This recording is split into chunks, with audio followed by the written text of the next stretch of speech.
Yo.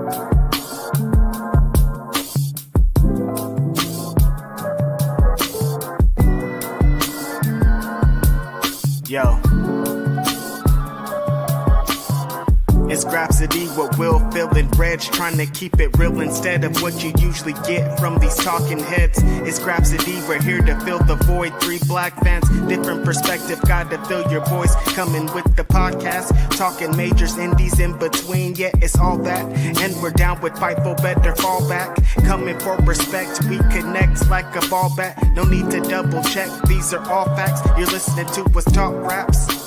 You're listening to us talk raps. Will, Phil, and Reg. Yeah, we're Grapsody, here to talk raps. Yeah, we're Grapsody, here to talk raps. Hello. This is not a mistake. This is not an adjustment. We are here 2 days in a row. Take 2. This is Grapsody. I'm Phil Lindsay. I'm joined, I hope, by Righteous Reg. In the building, it's your favorite rapper, your favorite writer, your favorite podcaster, Righteous Reg. Apologies for yesterday. Phil, I actually sent AI Reg yesterday. That's what it was. That's why he glitched out. I was ready for him to do the entire app. I'm like, bro, you got to go 4 hours tomorrow. And he was like, I'm ready. I'm AI Reg. And then immediately he starts going on the fritz. So apologies to everybody for the technical difficulties yesterday. But it's Grapsody, it's Phil and Reg. You know how we do for y'all. So we are back. It's Sunday, Phil. It's a Super Bowl Sunday. We are the pregame to the big game. Yeah. People that enjoy church, hopefully got your church on. Got your Sunday steppers on. Yeah. I haven't gone to church in I don't know how long, but my mom used to play gospel music every Sunday. So like, it's like almost like burned into my brain. Like some Sundays I wake up and I just think about certain gospel songs because she played them all the time. So hopefully people enjoy your Sundays. Hopefully you enjoyed your Saturdays. Not with us. You got an hour of us, but not a whole bunch of us. But yeah, Super Bowl Sunday. I was asking in the chat yesterday who is people's picks for the big game tonight. A lot of people were saying the Eagles. People are very much down on the Chiefs. It's one of those things where they got that Roman Reigns run. Yeah, once you start winning too much to some people, it's like, all right, I'm ready for somebody else to win. We tired of this bloodline storyline. Can we move on to another football storyline? Tired of this Patty Mahomes guy. Keeps winning. He keeps getting all the calls. Sick of this guy. I kind of think that Mahomes is going to get 3 in a row, though. Yeah, me too.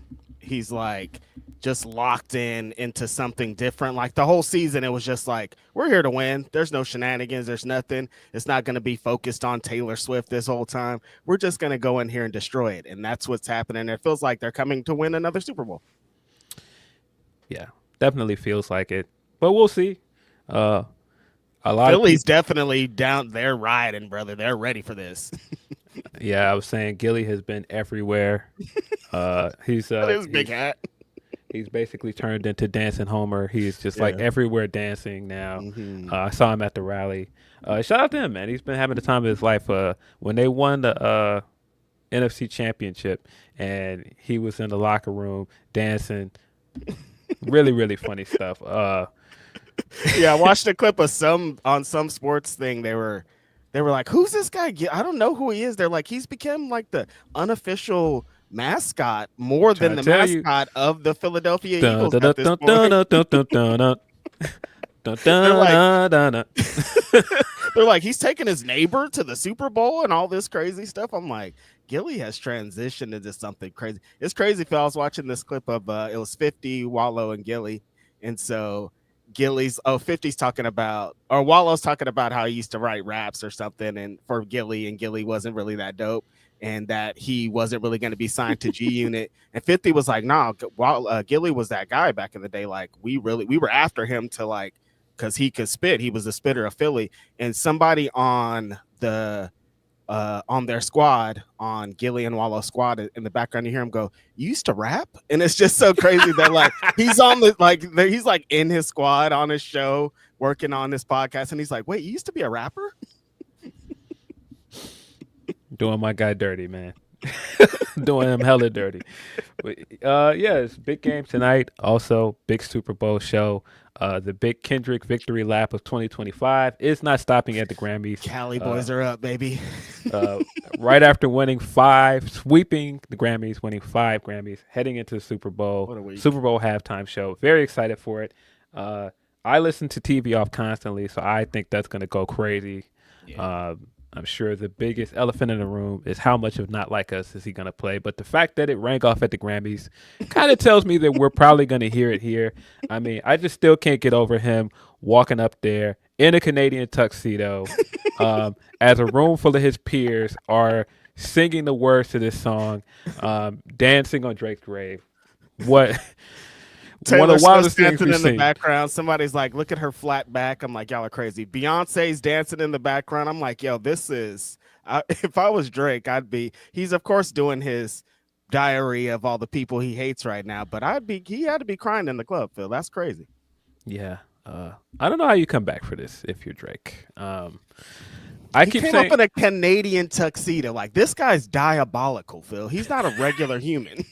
I keep saying that he should just get low and, just come back with some new music. It'll be fine. But I don't know. I don't know how he comes back from this, man. It's gonna be a tough one. It's funny, Phil, because like throughout the battle, we both would come on here and be like, "Oh, but it's Drake. He'll be able to bounce back. He'll be able to change." But bro, when I heard a crowd full of the Grammys say A minor, I was like, "Oh no, this is we're into a different territory." I think. No, but there's a lot of factors that add to that. The court cases and the lawsuits and stuff that has not helped him. I saw someone put this in perspective, and when I really thought about it, I was like, "Damn, man, it's kind of down bad when you think about it that way." And they were saying, "No, nobody sues in hip hop. Like when you look at you came out and said all of these things about his wife. His wife ain't even trying to sue you. No. There's been multiple people that have said things about Jey and then said things about Beyonce. Beyonce ain't never sued nobody, but you suing? Yeah, I was like, this guy looks absolutely crazy. But again, 50 Cent, I remember him telling a story about, he was like, I was dissing Jey, I was doing all this, and we were in this thing. He's like, one time Beyonce ran up on me and was like, why are you talking all that shit? I'm like, it just works different in hip hop, man. Yeah. I think it was the deleted account. That's where I heard it. And I was like, wow, when you really think about it like that, the amount of other people that probably could have sued off some defamation stuff and they did not. And this guy suing doesn't look good. When Nas and Hove got into the weeds and Hove did the baby seat stuff and all that, this was slanderous. This was like, whoa, you were talking crazy. And they were just like, oh no, I lost. That's it. Yeah. Nas's baby mama didn't come out too. No. Everybody moved on. Yeah. Suing is just like, that's different. 50 years of hip hop, Phil, and 50 years, and this is the first time we've ever seen this. Yeah, looks nasty. Can you imagine all this stuff is happening? Pac puts out Hit 'Em Up, and out of nowhere, Faith sues him. I'd have been like, what? We would have all been like, what happened? She's doing what? I didn't even know you can do that, I think is what I would have said. And now I'm still like, I didn't even know you could do that. What you mean? These are like words, and you sent words too. And now you're suing the record label who gave you the same treatment. And you're into some nasty place. But yeah, if he lays low, like you said, gets out of the spotlight, lets us forget about this, and then comes back as Drake. He will not let us forget about it. Comes back as Drake. I think it'll be okay, but it's bad. And tonight, it's not gonna even if he gets a snip, 15 seconds of Not Like Us, you're dead. I mean, he's going to play some parts of Not Like Us. It's just a matter of how much of it he's going to play. I do think TV Off is going to go off. I think some of the earlier stuff, maybe DNA or Be Humble. He's got a lot of stuff he can play off of Damn. He's got stuff he can play off of The Pimp a Butterfly. Got a huge catalog at this point. So all right, gotta play All Right. Yeah, All Right. I personally want him to do the Baby King record because I mean, with the marching band and everything, the horns, I think that would sound crazy. So, Yeah, that would go pretty hard out there. Still Kendrick, boy, Cali boys are up so high right now. Still one of my favorite things that Kendrick has ever done. That's one of my favorite Kendrick verses ever, honestly, on that Baby Keem record. It's Kendrick as hell. Nah, man. Fuck that album, fuck that single, burn that hard drive. Burn that hard drive, one of the greatest lines of all time. Burn that hard drive, bro. And then coming with the ad-lib, burn that shit. Just in case you didn't know. No, for real. Burn it. Get it out of here. Somebody to burn their hard drive. Not just like stop doing them songs, erase them songs. Burn the whole hard drive. Like all that. I don't want to hear none of that. And then like that preluded what he did. Like tonight is such a monumental moment. Wayne came out a few days ago to be like, I'm not going to be there, but check out the Carter 6. And I'm like, tough one. Still has a tint of hate to it. A little bit. Yeah. A little bit of hate. That's what I feel. That's what I'm saying. I don't know. So I don't know. I at one point was still thinking maybe Wayne's going to be out there, but the way that Wayne has been moving, I don't know if we'll be seeing him. But yeah, we talked a little bit about the Grammys before you cut out. I was saying shout out to Doechii winning Best Rap Album. Incredible.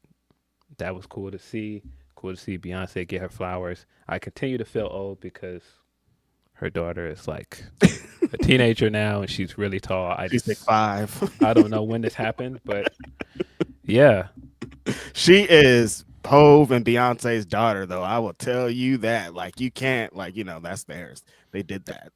That's little Hove right there. This is crazy to see. Beyonce got that, like I was saying before I cut out, the country Grammy, and people were not happy about it. All the country people were like, this isn't country. I can't believe they would let this black woman come in here and disgrace our blah, blah, blah. Yeah, all right, buddy. Great.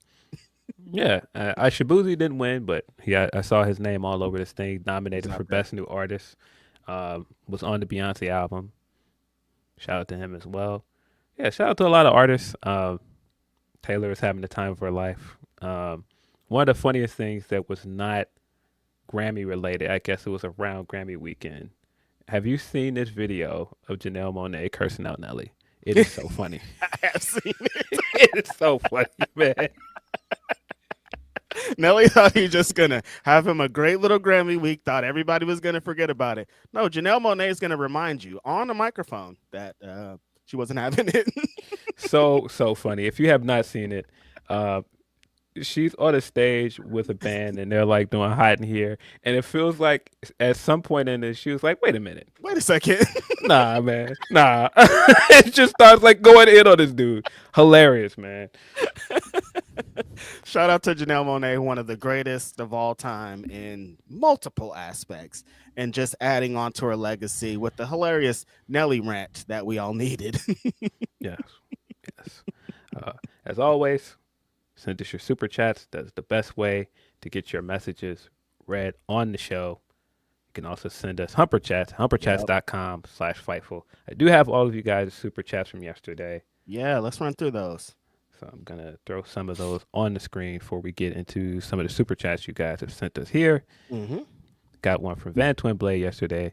He said, y'all ready for the Not Like Us-a-thon in 27 hours? Well, less hours now, man. But yeah, I'm very excited for this halftime show.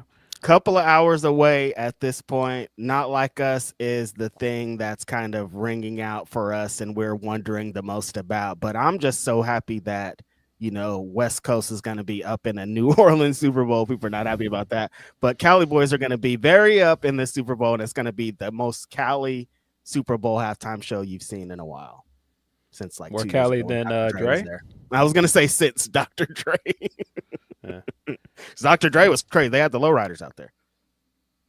Yeah, Kendrick was outside for that one. Even his part in that was fire. Looking forward to this. Yeah.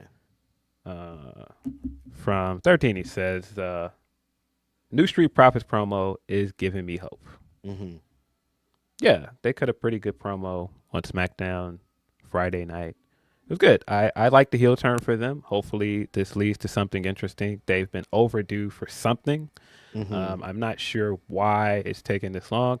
I guess the positives out of the 2 out of 3 falls match from Royal Rumble is it does feel like they're doing a lot to build the SmackDown tag division back up. Yeah. And so hopefully that's a good sign. I hope that this works because last year was not a great year for tag team wrestling. It's been a really slow. This feels like the slowest turn in a long time. Like they've been teasing this Street Profits turn. They've been talking. We've been feeling it. And it's finally been executed, then you could feel it with those guys, right? Like they're like, all right, we finally they feel like they have a purpose. So I hope it works out for them. Like you said, tag team wrestling in any company is the redheaded stepchild. So hopefully they do something with this. Yeah. We got one from Meet Normus. He says, the NBA trade deadline was pretty crazy. My Wizards got Middleton to help us get a lotto win. Luka needs to get off of the Shaq cardio plan. Jimmy needs therapy. I talked a little bit about the trade stuff, which you got cut out, but what a wild week of trades, starting with the Luka trade on Saturday and just how that just came completely out of nowhere. Lakers trade their second best player for I think a top 5 player, a top 5 player, franchise player for Dallas.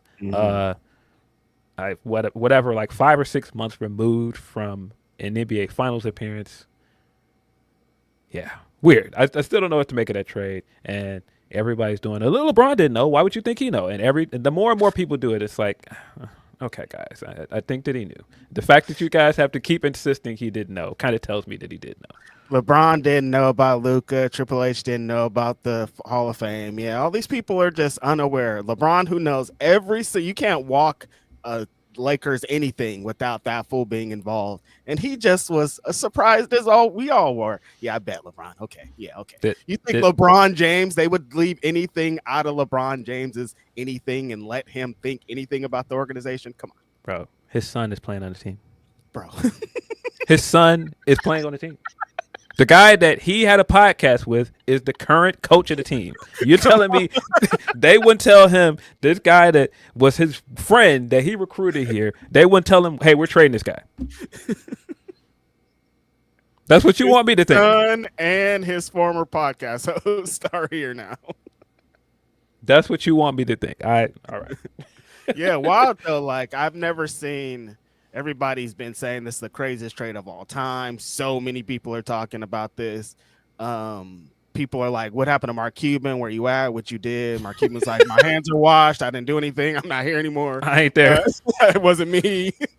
And so people are just really shocked. But like, I'm not. It's the Lakers. They have a lot of money. Dallas didn't want to pay Luka, and they called Lakers, and they were like, "Do you guys have money?" And they were like, "We have a whole bunch of it. We'll definitely pay that dude." And they only called the Lakers. They didn't shop him to any other team. No. There's so many things about that make this weird. When you find out the owner is good friends with Rob Pelinka as well, I'm like,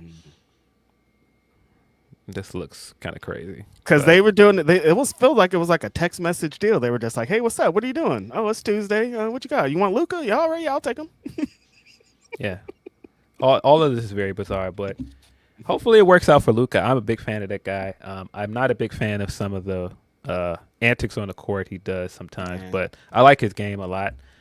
So hopefully this works out for him. It feels like this is a way to build for the future of the Lakers because I have to assume Bron's going to play maybe 1 or 2 more years. Yeah.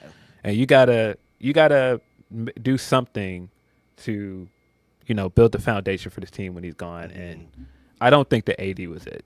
No. So I get the trade in that way. It's just things about it are very, very bizarre. Yeah, it's he playing with the Sun right now. I feel like he's like the main goal, 1 or 2 more years, and then that's it. Lakers are moving forward. But yeah, also as mentioned here, if we're talking trade talks, as a resident of Oakland, California, trade talks got a little interesting. Not little interesting, very interesting for me this week. As someone we've talked about countless times on this podcast, Philip Lindsay is now a Golden State Warrior. Jimmy Butler. Yeah, came to Chicago, beat up on the Bulls last night. They looked very good. I was stunned at how many people were saying, hey, he's going to work out here. I didn't think that was in question because... That's what was tripping me out. Why are you guys questioning that? despite all the drama around this, Jimmy is still a good player. What Wiggins gave them as a two-way player, as somebody that could slash, and you can rotate him around and put him on a few different people. That's Jimmy's game to a T. Mm-hmm. He's a better Wiggins. He does everything better than Wiggins. I just saw something. I'll get to the second flag. I forgot that happened. But yeah, I think this is a good trade for both sides. I thought that Miami came out really well with this. They made some good moves on their side. Paying $60 million for Jimmy it's a questionable move, but we'll see how it works out.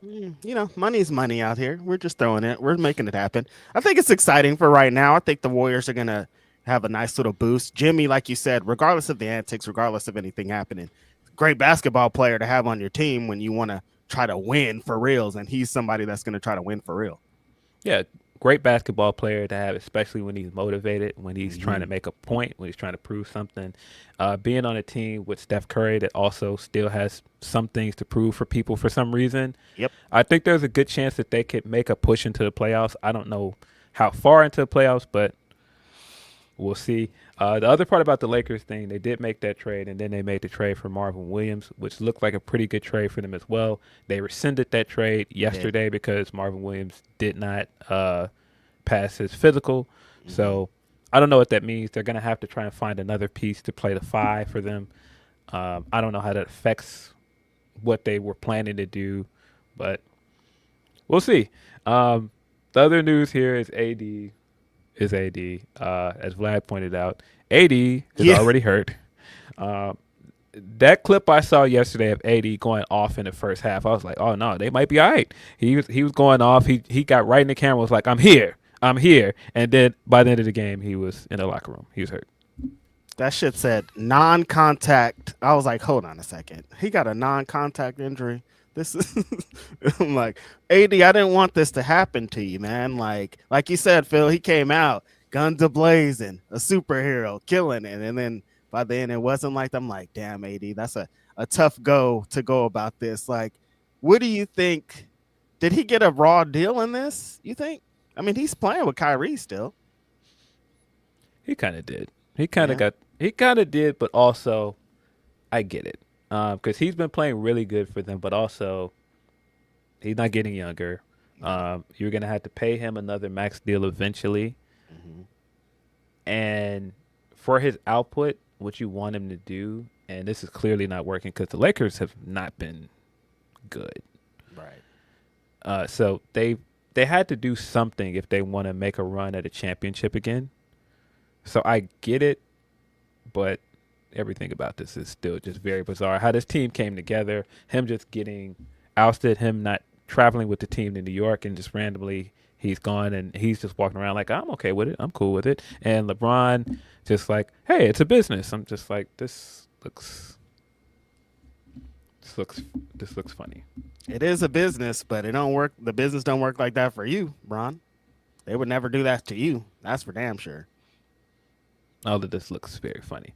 But well wishes to AD. Hilarious though. That clip of him, I'm here, just like going off. Had this crazy stat line in the first half, and then he was gone. It's over. Tough one. Love the AD though. Yeah. Yeah. AD's kind of. I really liked AD coming into the league, and then I found out he was a Packers fan. I was like, I read somewhere that he was wearing 23 for LeBron and not Jordan. I was like, you're from here. You're from Chicago. I don't give a fuck if that's true. You don't say that. What are you talking about? Even if it's true, you can't say it out loud. What the hell are you talking about? And the last straw for me, I saw him say somewhere, and they were talking about coming back to the Midwest to play at one point, and he was saying, yeah, I think I would rather play for the Bucks. And I was like, yeah, done with this guy. Wow. Yeah. You'd rather go and play for Milwaukee than come back home? Yeah, see you later, buddy. You enjoy Dallas, buddy. Okay, so there's a little bit of hate down under there. I can see it. I hear it. Nah, I don't. Yeah, certain things I didn't appreciate, man. Yeah. Didn't appreciate it. The other big trade here is De'Aaron Fox got traded from Sacramento to San Antonio, putting him with Wemby. I think that's going to be a great duo at some point. I don't know that they make the playoffs this year, but I definitely see them making the playoffs next year. That could be a really fun team to watch at some point. A lot of youth on that team. De'Aaron Fox is, man, he's incredible. I don't know how, if you're Sacramento, you somehow lose him and Tyrese Halliburton. Tough. But, they gained like Zach LaVine. They won the Zach LaVine sweepstakes, so I guess they got something out of this. I don't know. We doing this Chicago light Sacramento thing over here is what they're going with. They're like, I was going to say this worked in Chicago, but that's a question mark for you, Phil. It didn't really work in Chicago. We didn't win anything. Didn't do well in the playoffs. It didn't work well for us. So getting DeRozan and LaVine now, I don't see how that's going to work out for you with Sabonis, and you traded your best player. It kind of feels like you're committing to a rebuild, but we'll see. Yeah. I was excited at the beginning of the season for Sac getting DeRozan, but it hasn't really panned out. It doesn't really work with what they were doing. They were a run and gun team. They were setting a lot to shoot threes. DeRozan's not a 3-point shooter. He's not, as athletic. He's not that kind of guy anymore. He still slashes in half court, but he's not the guy that's going to get out and run with them on fast breaks. They needed somebody that kind of filled that same void that where's my man that played there? I think he's still there. Is Malik Monk still there? Or is he gone? Yeah. I think he's still there. But yeah, I don't know. This Sacramento thing is bizarre too. Shout out to Wemby. He's gonna come out of this looking great because he's been incredible this year. To nobody's surprise, this guy's gonna be the future of this league. And getting a guy in De'Aaron Fox next to him, that helps his chances of making the playoffs. I saw a wild clip of Wemby this week doing a standing block. You saw that thing? I was like, how do you even... He looks like weird. It's unreal how he moves his body and just snatches the ball out of midair while standing. Unreal. He's like a monster, bro. He's like... He is. He's like a monster.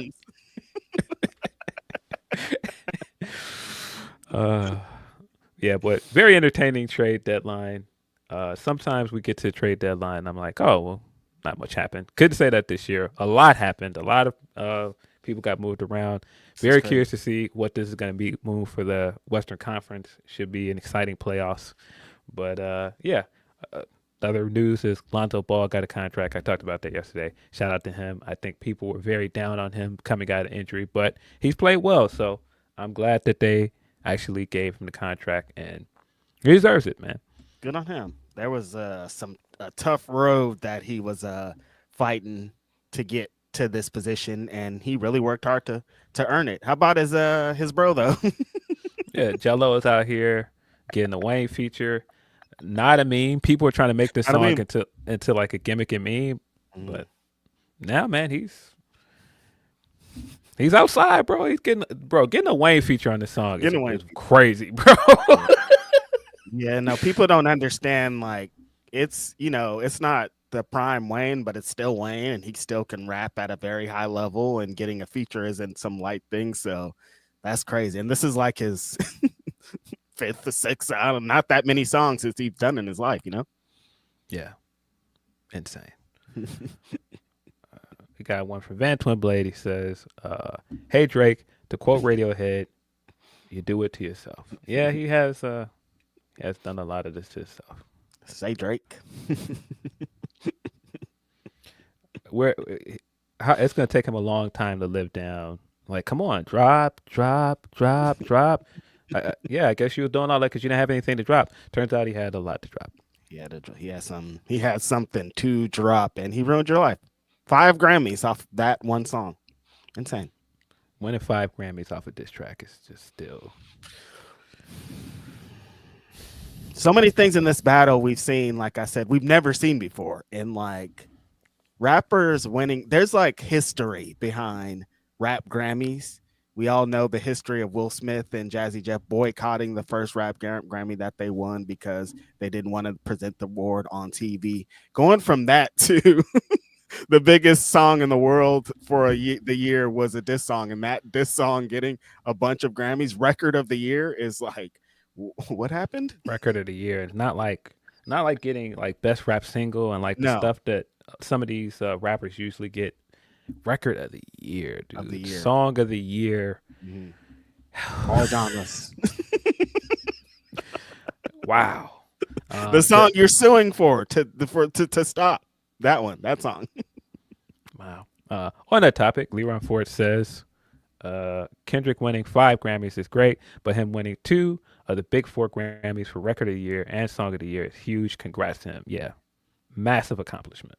Unbelievable. Like you said, if it was just hip hop, it'd be a big deal. But for it to be record and song of the year for a diss song that has, he's talking about some crazy stuff in it. Unbelievable. Amazing. Yeah.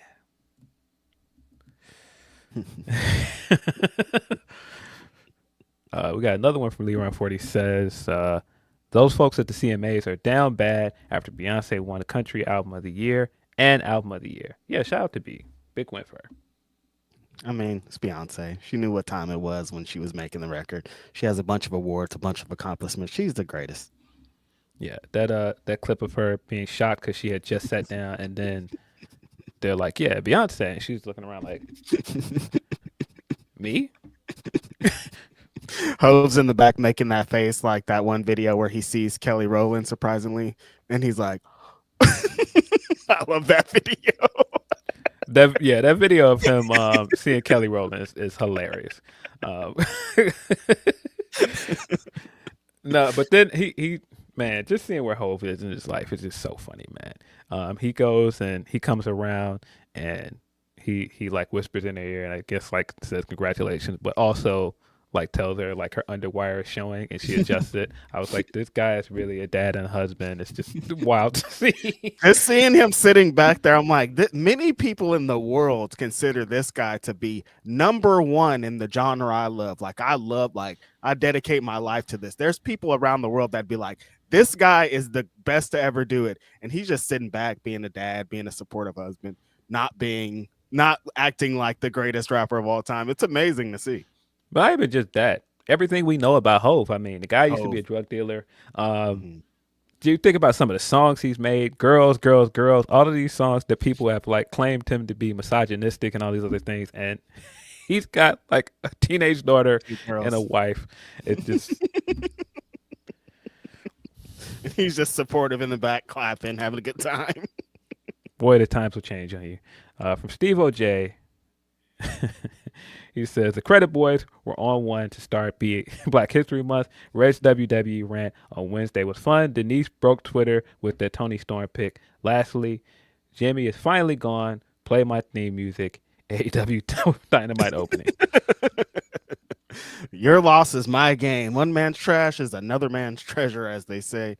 Very excited, very happy about this. And it's going to be an interesting next couple of months.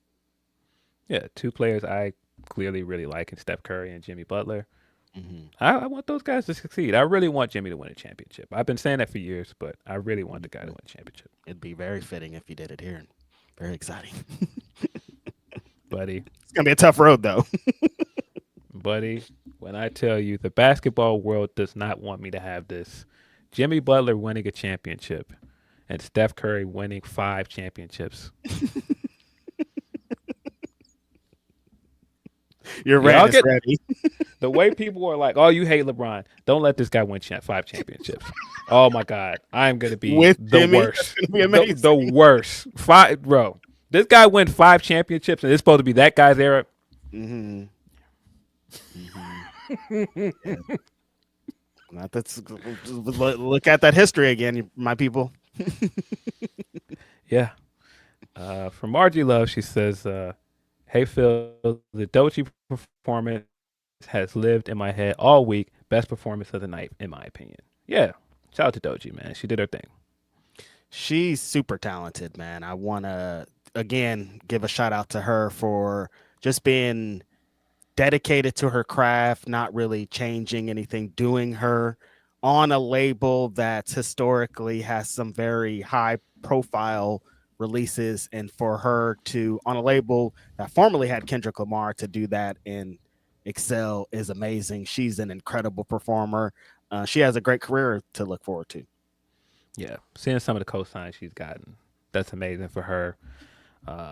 Yeah, really happy for her. Hopefully, she continues this. Only the third woman to win Best Rap Album as well.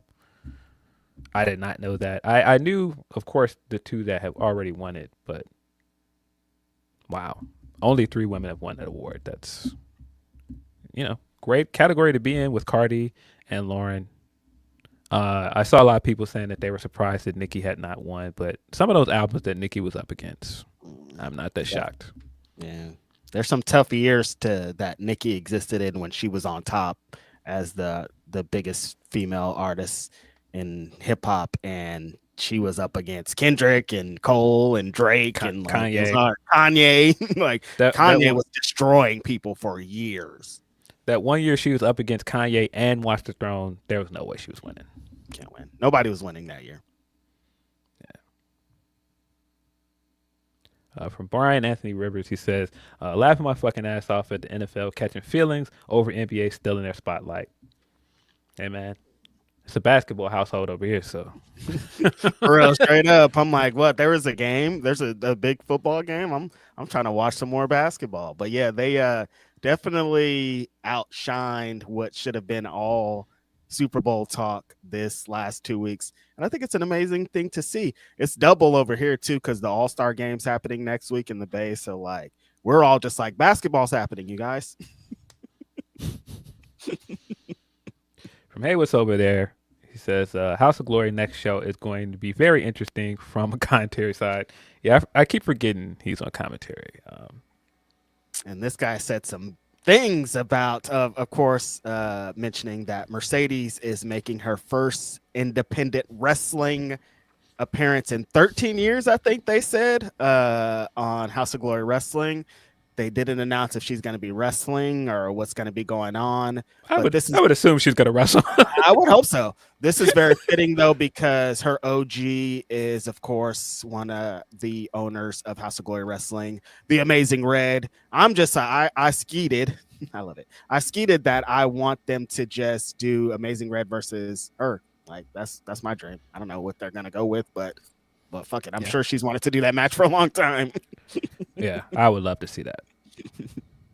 From Meet Normus, he says, did Reg move in with Kate? They need a VPN, damn it. No. I was just on location, but I'm back at home. You see my homie Biggie right here. Oh, there it is. You see the homie Biggie back here, so you know where I'm at. Shout out to the homie Biggie. And then our last one from yesterday, Margie says, lack of storytelling was very apparent on the women's side. That piece is what made the men's rumble so intriguing. Yeah, I agree with that. I think that this was potentially my least favorite of the women's rumble since they started doing them. Mm-hmm. But yeah, you guys have heard me on multiple things talking about the rumble at this point. I don't really need to go into a full Royal Rumble review. I did the post show here. I talked about the women's rumble with the homie DS on Ring the Bell. Shout out to him. Shout out to Lucci V. Very, very funny. Shout out to my homeboy Phil being outside with all the Royal Rumble talk. I haven't talked any about the Royal Rumble, and I am here with the shocking revelation. My people. Everybody ready? You guys ready for it? I liked Jey Uso winning the Royal Rumble. All week, I've been watching people slander, upset, throwing their things out the window, throwing books, being angry, slandering Jey Uso. I'm like, I liked it. I'll tell you guys why. I've seen a lot of people being like, the only other one I would have liked is CM Punk, and that's because he's never won a Royal Rumble. Everybody else has been like, I wish this person would have won a Royal Rumble. That's already won a Royal Rumble. I wish John Cena would have won a Royal Rumble, who's already won 2 Royal Rumbles. I wish all these people have already won Royal Rumbles. And the thing that I started to hate the Royal Rumble for so many years is that WWE just turned it into an accolade. It wasn't to get the guy over. It wasn't to get the woman over. It was just like, here's an accolade so you can say that you won this. It's not like to further the story. I feel like this is finally them furthering a story. I know that how people feel about Jey Uso. Maybe Jey Uso specifically as a wrestler is not what I like about it. I just like what it represents and what he represents.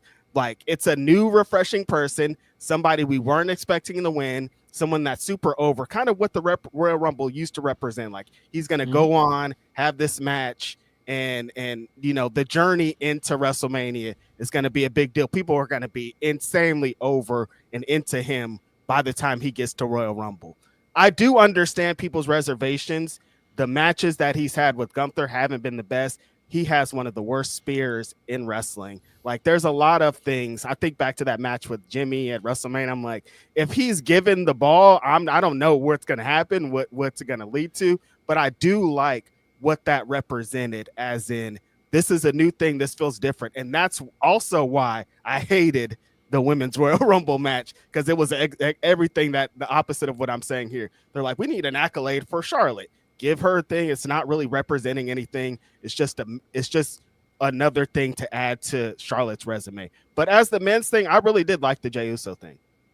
Yeah. Can't say that I was that excited with the outcome for a few reasons, but for all the reasons you're saying, I understood it. And I think, like, if you're coming out of what the bloodline has been for this company for the past 4 or 5 years, at one point, Jey was the main character of this. And so to come out of this and as a byproduct and what this has done for his career, this has made him into a bigger star, objectively a bigger star, objectively one of the most over guys in the company. And when you look at that reasoning, I get it. And if you're going to go into the Rumble and say the winner should be one of the most popular baby faces in the company or one of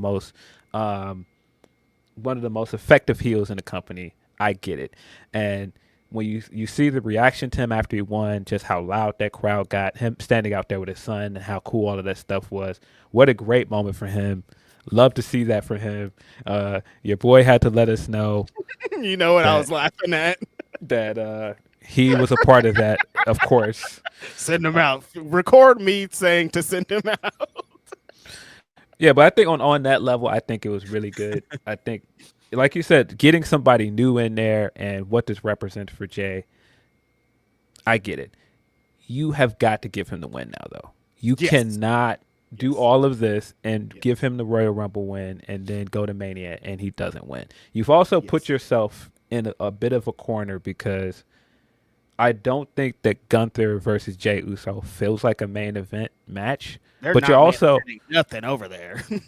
But you're also making a point of, you know, this is him stepping up and becoming a main eventer. I mean, his name is Main Event Jey Uso, but I don't feel like if for example, if the other two matches are Roman, Rollins, and Punk, and then Cody versus Cena, Jey and Gunther are not main event. You are number 3 to those two matches for sure. Yeah. So, yeah, I think a lot of things about this are great. We got the discourse around this, which, Boydie, when I tell you, the discourse to me has been far more annoying than anything about this, because I was sitting there like, oh, it's Jey. Okay, well, I personally am not as thrilled with that as most people, but hey, good for him. But then people turning this into the internet is liars. Don't trust the internet. All of those people are just miserable complainers. And I was just like, guys, we don't have to do this. And making a point of trying to respond to the fact that people were reporting that it was very divided, the amount of dislikes on the videos of him winning, and people turning this into, well, that doesn't matter. Look how over he is at the show. The internet does this thing, and I hate it every time they do it. It's so annoying to me. You'll point out something like this of like, this guy's getting a lot of dislikes in a video. And then people will argue something that people are not actually saying. Mm-hmm. You know what I mean? It'll be like, oh, well, see, the internet's wrong because look how over he is. Look how much, look how much fans want to see him. Mm-hmm. I don't think anybody's arguing that this guy's not over. I think everybody that watches this thing and has eyes and ears can see this guy is over. But when you come out of what I thought was a pretty underwhelming match with Gunther at Saturday Night Main Event a week before this. I can see why people are like Jey. And then also, like you said, the WrestleMania match, some of the other stuff coming out of WrestleMania where they've given him title shots. He had the match with Damian Priest. He's had big matches with other people. And none of those matches outside of maybe the match with Seth Rollins and Roman really blew me away. And so I can see people not being that excited about this. But again, the Twitter and the internet always does this thing of, well, what do you mean you don't want to see this? Well, you're out of touch because look how much everybody else wants to see this. It's like, are you really listening to what people are saying? People that are like, I'm not as interested in this, or I don't want to see this, are not also arguing that he doesn't deserve this or that he's not over. Now, there may be people on the internet that are going overboard and doing things like saying he's just an entrance or just a catchphrase. And of course, those people are wrong.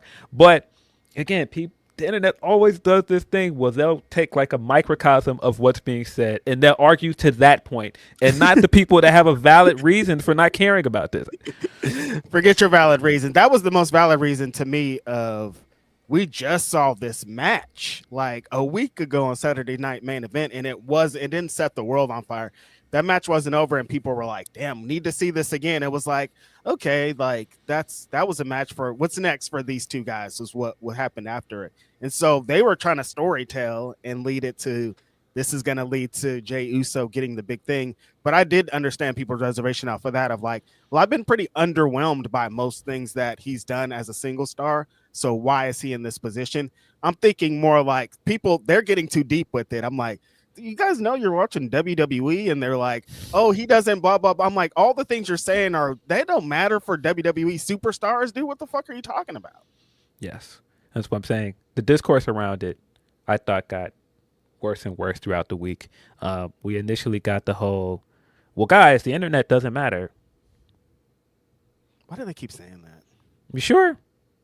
You sure the internet doesn't matter when they had IShowSpeed in this Rumble, a guy that is famous from the internet, and then they went on to tout his 300 million views from the internet? You sure the internet doesn't matter? Kai Cenat there, all these people there from the internet, they're taking things from the internet like reaction videos and now using it as a part of their promotion, put it on their TV show. But you sure the internet don't matter now?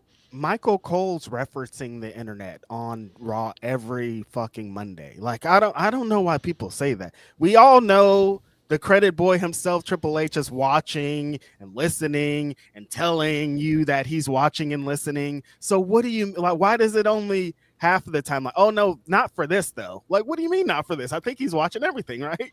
The internet matters when we want it to matter. Right. WWE being whatever a top 10, top 15 YouTube account in terms of the amount of followers that they have, like in the millions. And now it's just like all these people that dislike that, they're wrong. Or you just disagree with them. It's fine. It's been so funny, them being divided. I'm like, wait, you guys are all supposed to be the same thing.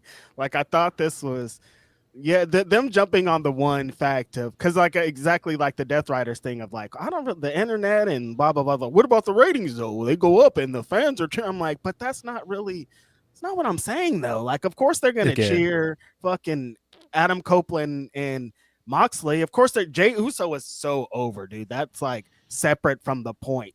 And everybody that was like, I didn't really like this. They're all saying, but Jey Uso is so over. That's the thing.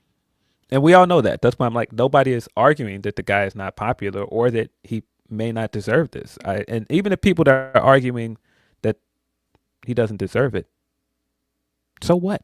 Why are you arguing with those people? Because my thing, when I say that, because there's two different things people mean when they say the internet doesn't matter. Mm-hmm. When I say the internet doesn't matter sometimes, I don't mean that, you know, what's going on the internet doesn't matter. What the conversations on the internet don't matter. I mean, why are you arguing with some faceless guy on the internet because you like something and they didn't?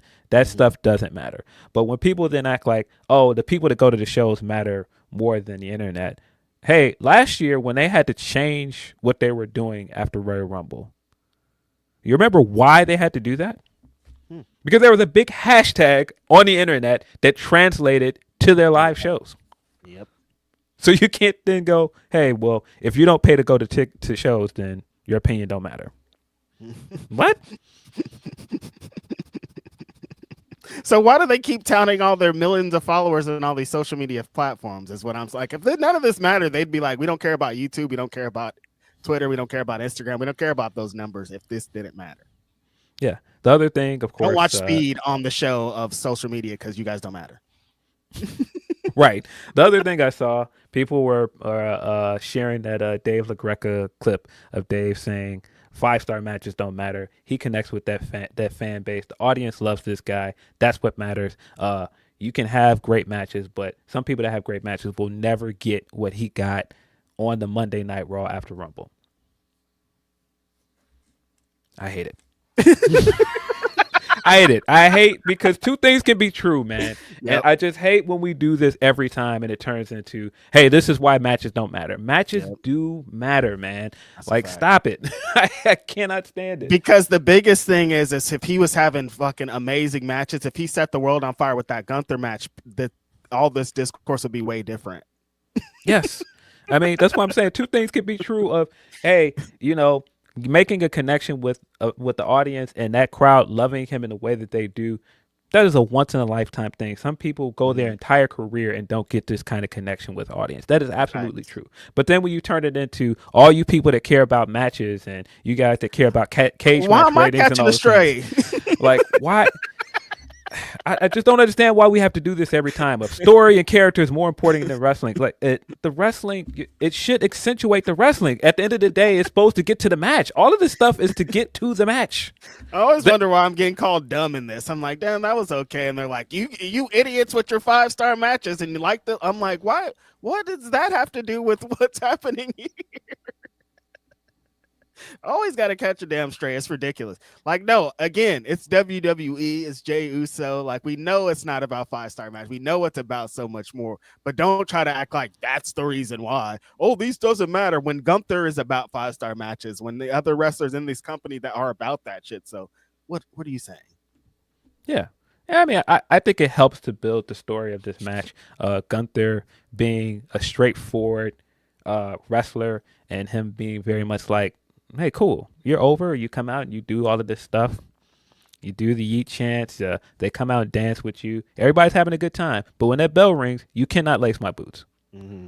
I love the story about that because it's a very simple story of somebody that's very popular that the people want to see in this position against a guy that's there because I'm just really good at wrestling. It's a very easy story to tell. And it's amazing because Gunther's saying a lot of things that right back to it, Phil. People are saying on the internet. Crazy. Feeding it right back to them. Hey, here's a bunch of things that people are saying about you on the internet, but the internet don't matter, though. Yeah, I'm now going to using a promo. I thought the stuff on Monday was really good. Him coming out and doing the entrance twice. Really, really cool. Very emotional promo for Jey. And then Gunther comes out. It's like, hey, man, I wouldn't do that. You want to wrestle me again? You saw how this went. Yeah, I dragged you. And he did this. He's been doing this a few times in his promos now, where he kind of breaks the fourth wall a little bit, and he said, "Yeah, we're supposed to do this thing in wrestling where I come out here and I make my opponent look better because I'm supposed to make it seem like I am in fear of losing this belt. I refuse to do that this time. I refuse to act like you are a threat to me. You are not a threat to me. If you choose me, you're going to be in hell for the next few weeks." I was like, man, I love Gunther, man. Yeah. It's like a real promo of like, we could come out here, do all the pageantry and do all that, but I'm not doing that. Like, if you pick me, I'm going to kill you, essentially. That's like a real ass promo. And Jey kind of being shaken in his boots, being like, well, I didn't say I was going to pick you anyways. I need to go talk to Cody first. I'm like, yeah, no, Gunther put the fear in his ass. Well, he did, though. He said in the press conference that he's going to pick Gunther. So it feels like a formality at this point. The story is him versus Gunther. I get that there's a bit of a story to him versus Cody as well. Mm-hmm. Cody is showing certain signs of him being a bit heelish coming out of the feud with Kevin Owens that I've seen people pick up on.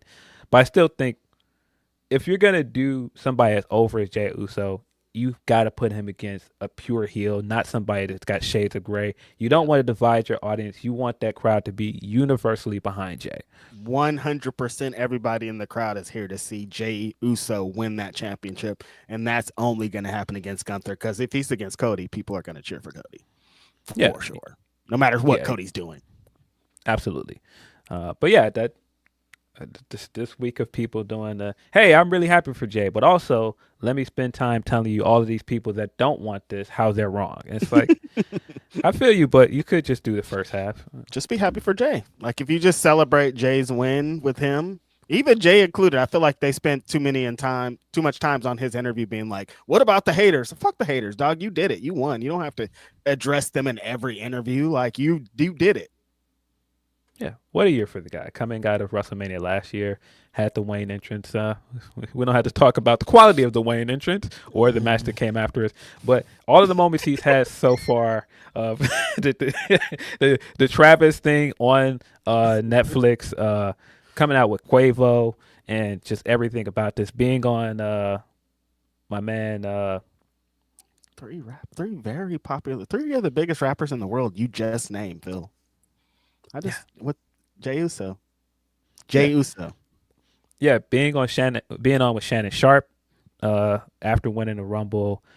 He was on Cormier's podcast. He was on Jeff Teague's podcast as well. He's been outside. Damn, he was on Jeff Teague's podcast? Oh, because I saw Jeff Teague in the crowd at Royal Rumble. Yeah, Jeff Teague, if you guys don't know, is a wrestling fan, former basketball player, former Atlanta Hawk. But yeah, he did his podcast. There was a minute where every time I got on the internet, I saw him in a thumbnail next to somebody. I was like, he's doing the media rounds. He's outside. Let's go. I was about to make a very offensive joke. I'm going to keep it. Yeah, on the other side, the women's side, very unpopular outcome as well, with Charlotte Flair coming back to the Rumble and winning. This was a choice, and I think at certain points in the match you could see what's going to happen. It became predictable. The structure of this match, Phil, and compared to the men's match was awful, so bad. Yes, and I think it's because we talked about it a bit in our group chat of how sometimes they book too much for the accolades, and so you do things like put Roxanne in, and it's very clear that they were trying to set her up as the Iron Woman for this match. And great for her. I think that's a good moment for her. It shows that they're invested in her. But then you had that big mass elimination, and it felt like they only did that so that Nia could have the moment of getting the most eliminations in the match and to make Nia again look like this unstoppable force. She does the thing every year where everybody's trying to jump her at the same time, and then she just like bats everybody away. And it just feels very formulaic. I don't think that it helped here. I didn't think if you do the Iron Woman thing every year, it doesn't hit the same. If there's somebody that goes an hour every time, it doesn't have the same feeling. It used to be like they'd be like this one guy went for an hour 20 years ago. Now it's like every year they're like, last year this person went an hour. This year they went an hour too. It doesn't hit the same. Yeah, you're not letting some of these accolades stand before you're immediately having somebody overdo it or outdo it. Sorry, but yeah. I didn't think that elimination looked good. And then the worst thing about it is you had so many interesting competitors on that apron that got pushed out at the same time. So when you got to the final four, it didn't have the same intensity as the men's rumble, because I thought that's when the men's rumble got very good. Because you had all of these guys in the ring. It was a very star-studded final four, final six, and you had the interactions with those guys, and it felt like it could go either way. I mean, just think about how the men's rumble went and how good the stuff with Cena and Jey Uso was, because you legitimately didn't know where this could go. And I thought you missed a chance to have this in the women's rumble because you took Bianca out, you took Io out, and so when the last few were Charlotte and Roxanne and Nia, it was like, okay, well Charlotte's gonna win. It was obvious. Because it was like nobody wants Nia to win, and you know she's not going to. That eliminates her. They're not going to give Roxanne the win over Charlotte. It's like the elimination game. Like, oh, well, that ends up with Charlotte. When Charlotte came in, I was like, oh, Charlotte's winning this. And then when Becky didn't come in, I was like, oh, Charlotte's definitely winning this. And that was just so many signs with everything surrounding it that I was like, this is bad. But yeah, the way that they did that, essentially they booked the match for Nia to get the big Diesel come down, throw a bunch of people out. But then it was like there was moments where there was too many women in the ring and they just weren't doing anything because they're waiting around for Nia to come. And so they kept structuring it like that. Nobody really had any space to do anything good because, again, there's too many women in the match. So they couldn't really build anything. They had a couple of those stare down moments, but like nothing that really stuck. Yeah, I don't think it was a good sign either that some of the people that we were hoping to be in this Rumble became more of the discourse than some of the stuff that actually happened. Right. Because at one point I was looking around like, oh, so we're not getting Jade. I wonder what that means. And we got the report that Jade was legitimately injured and she wasn't cleared to come back yet. So that's why she wasn't there. But I thought for sure Becky was going to be number 30. Yes. And then it was Nikki Bella, which, you know, that's not a bad surprise. No. Especially considering what was going on with Nikki. She was not calling herself Nikki Bella at one point. She was calling herself Nikki Garcia. And so to mend the fences with WWE and come back, that is a moment. But when we're expecting Becky, it doesn't quite hit the same. And so to your point, when Becky didn't show up and when Jade didn't show up and some of the other people we expected to have a big showing here, I mean, when they took Alexa out early too, I said, oh yeah, Charlotte's winning. Yeah. They knocked out Charlotte, Alexa and Liv like back to back. I was like, oh yeah, Charlotte's definitely coming to win this match. Like everybody that you kind of expected to have a chance or even kind of be there towards the end were getting eliminated like in regular things that wasn't any kind of crazy addition to the match. And I was like, oh, this is not ending well. Yeah, the Nikki Bella thing, it wasn't as it kind of made me reminisce about 10 years ago when people wanted Bryan Danielson and then it was Rey Mysterio. It wasn't that bad because they didn't boo Nikki Bella, but it definitely was like in the air of we were all expecting Becky and it felt like, oh, I like this, but I wanted it to be Becky. And so again, when Nikki comes out, it's like, well, I know Nikki Bella's not going to win this. So what does this mean? It felt like a bunch of that. Like Trish came and Trish looked great, but Trish isn't going to win this. Like everybody that felt like a real threat or somebody that was going to do it, they didn't have a great showing in this match. Yeah, I think that was part of it. Alexa did have a monstrous pop. Well deserved. She's been gone for a while. She showed up with the jacket with the reference to the Fiend on there, and then had the letters next to it that said Friend Forever, also / Fiend Forever. I thought that was dope. And she looked great. Hopefully they have some plans for her. I'm not sure about potential Liv Alexa feud. That seems like what they're setting up, but maybe. They're trying to do the mirror match? I don't think so. There's probably mirror match. I don't think this is going to work out. They're too similar to really work out. But I mean, no, they probably shouldn't do that. They should do something else because both of those women work better with better wrestlers. I don't know. It's just something about it that's not really connected. What if this is leading to a tag feud? What if this is Alexa and Nikki Cross against Liv and Raquel? I like that. I like that better. That feels better. Yeah. Because I feel like a singles Alexa and Liv match is not gonna really do it. But that's just me. I don't know.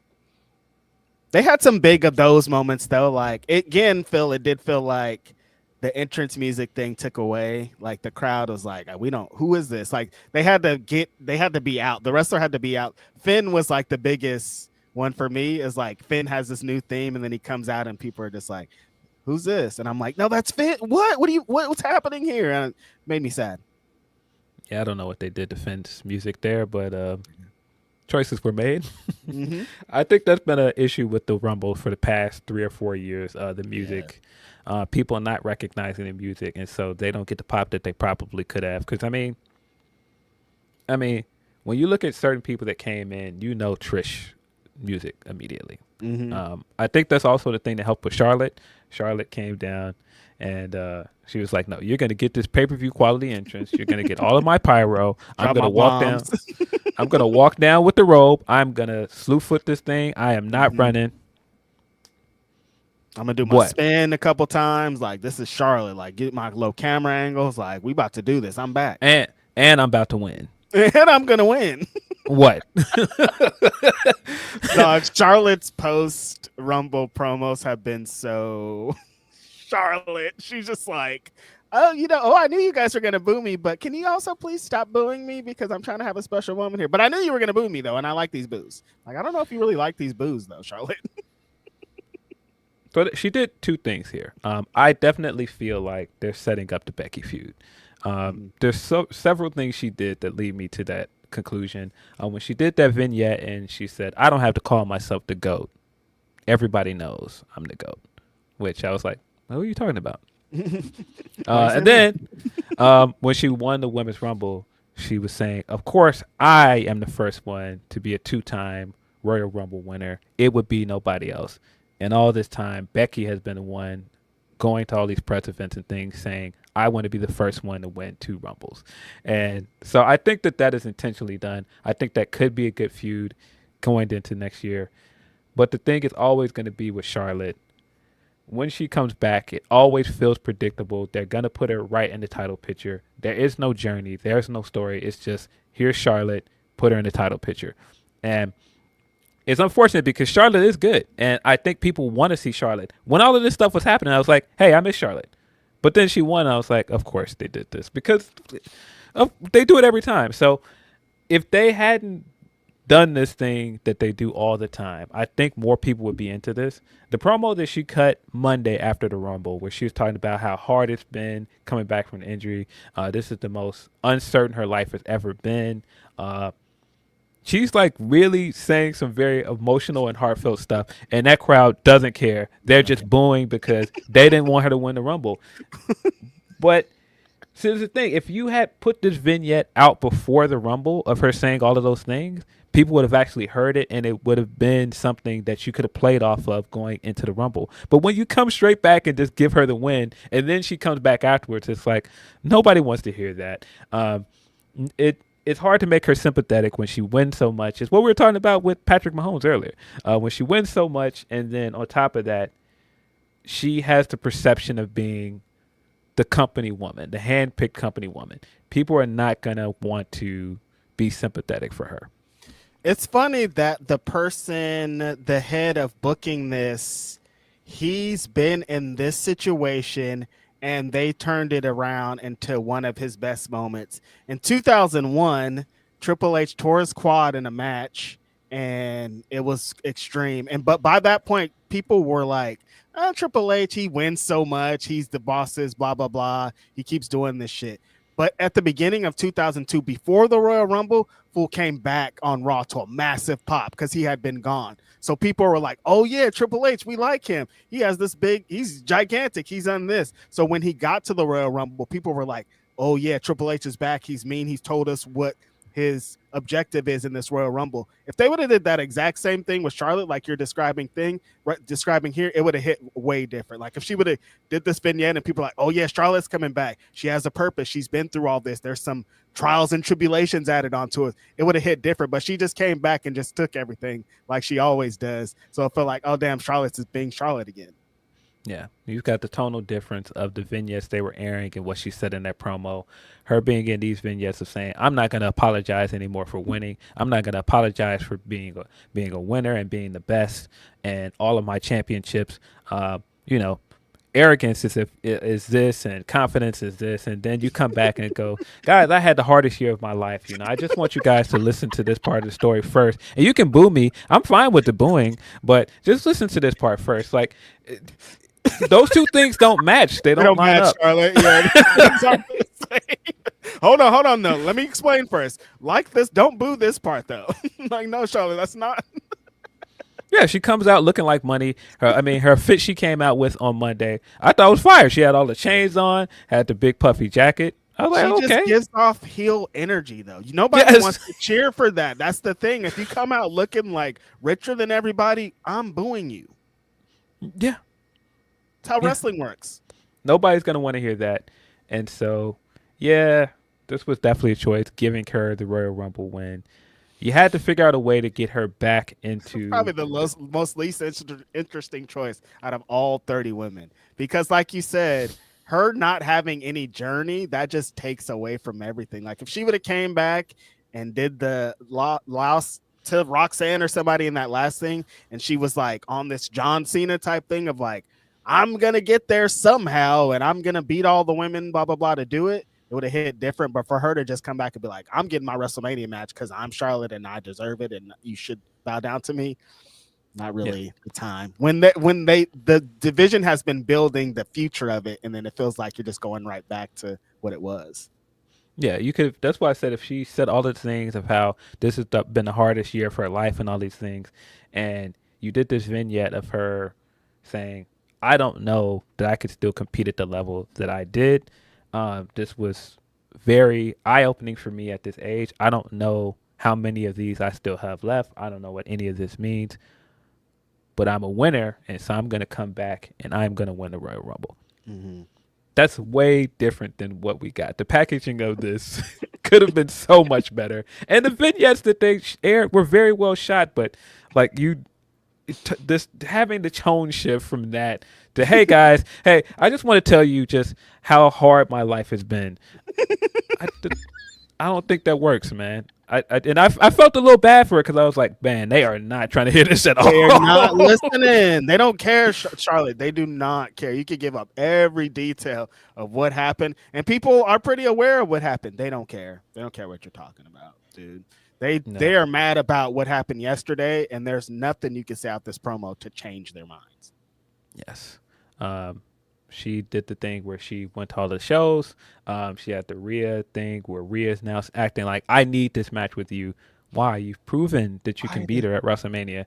She went and she to said NXT. it in the promo. I beat you already. Well, why are you thirsty out here for the match again, man? Yeah, she went to NXT. I thought the NXT promo was much better than what she said on Raw. And she opened the chances that it could be her versus Julia at WrestleMania, which is a great match. I don't think that they should do that. I mean, the obvious one that's staring us all in the face is Tiffany Stratton versus Charlotte Flair, but I fear this is just going to be the Rhea match in 2020 all over again, where Charlotte's just going to win. Yeah.